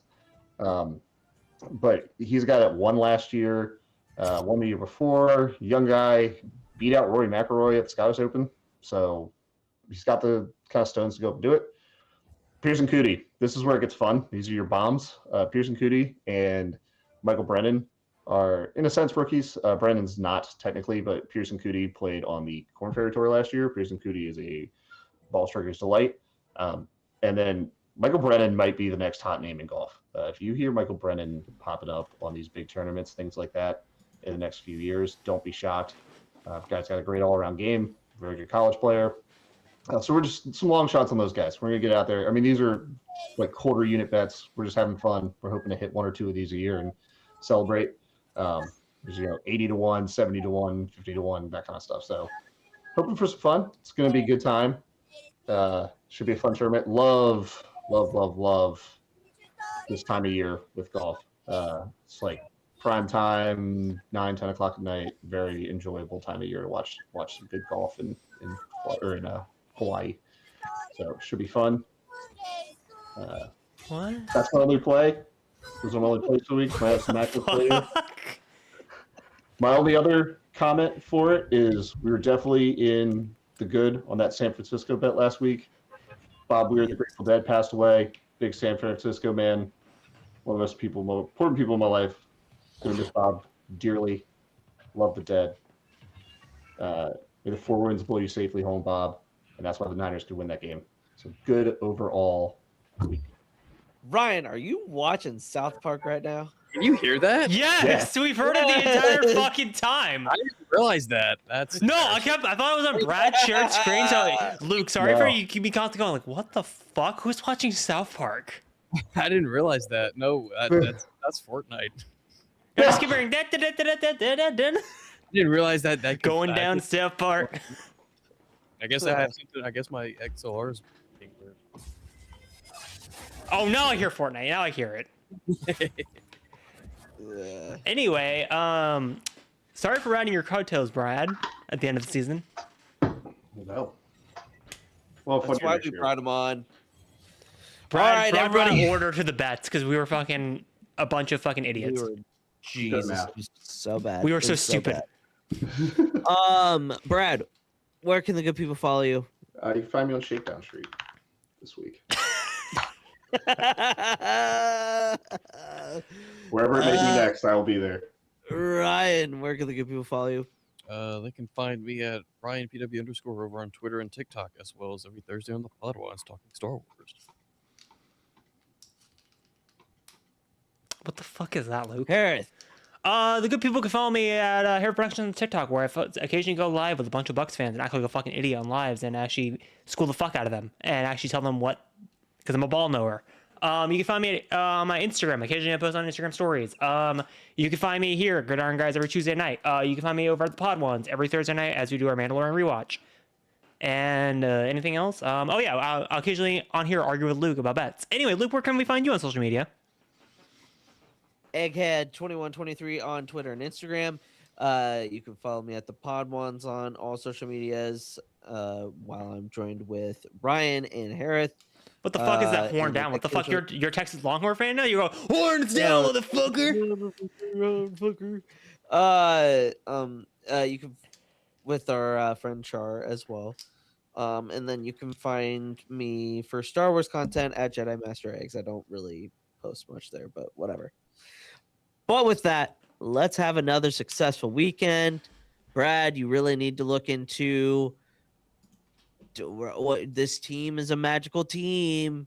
It might win a tournament game Brad, this please year. just talk about of sense. He's a Cornhusker. He doesn't know logic Brad. from They're not anybody. even offering lines on it. That's how good Michigan is. That is horseshit because we're kicking the fuck out of. Okay, never mind. Luke, Let's it's kick the Oregon. fuck out of- Yeah, fuck it. Anyway, Anyway, outro? good night.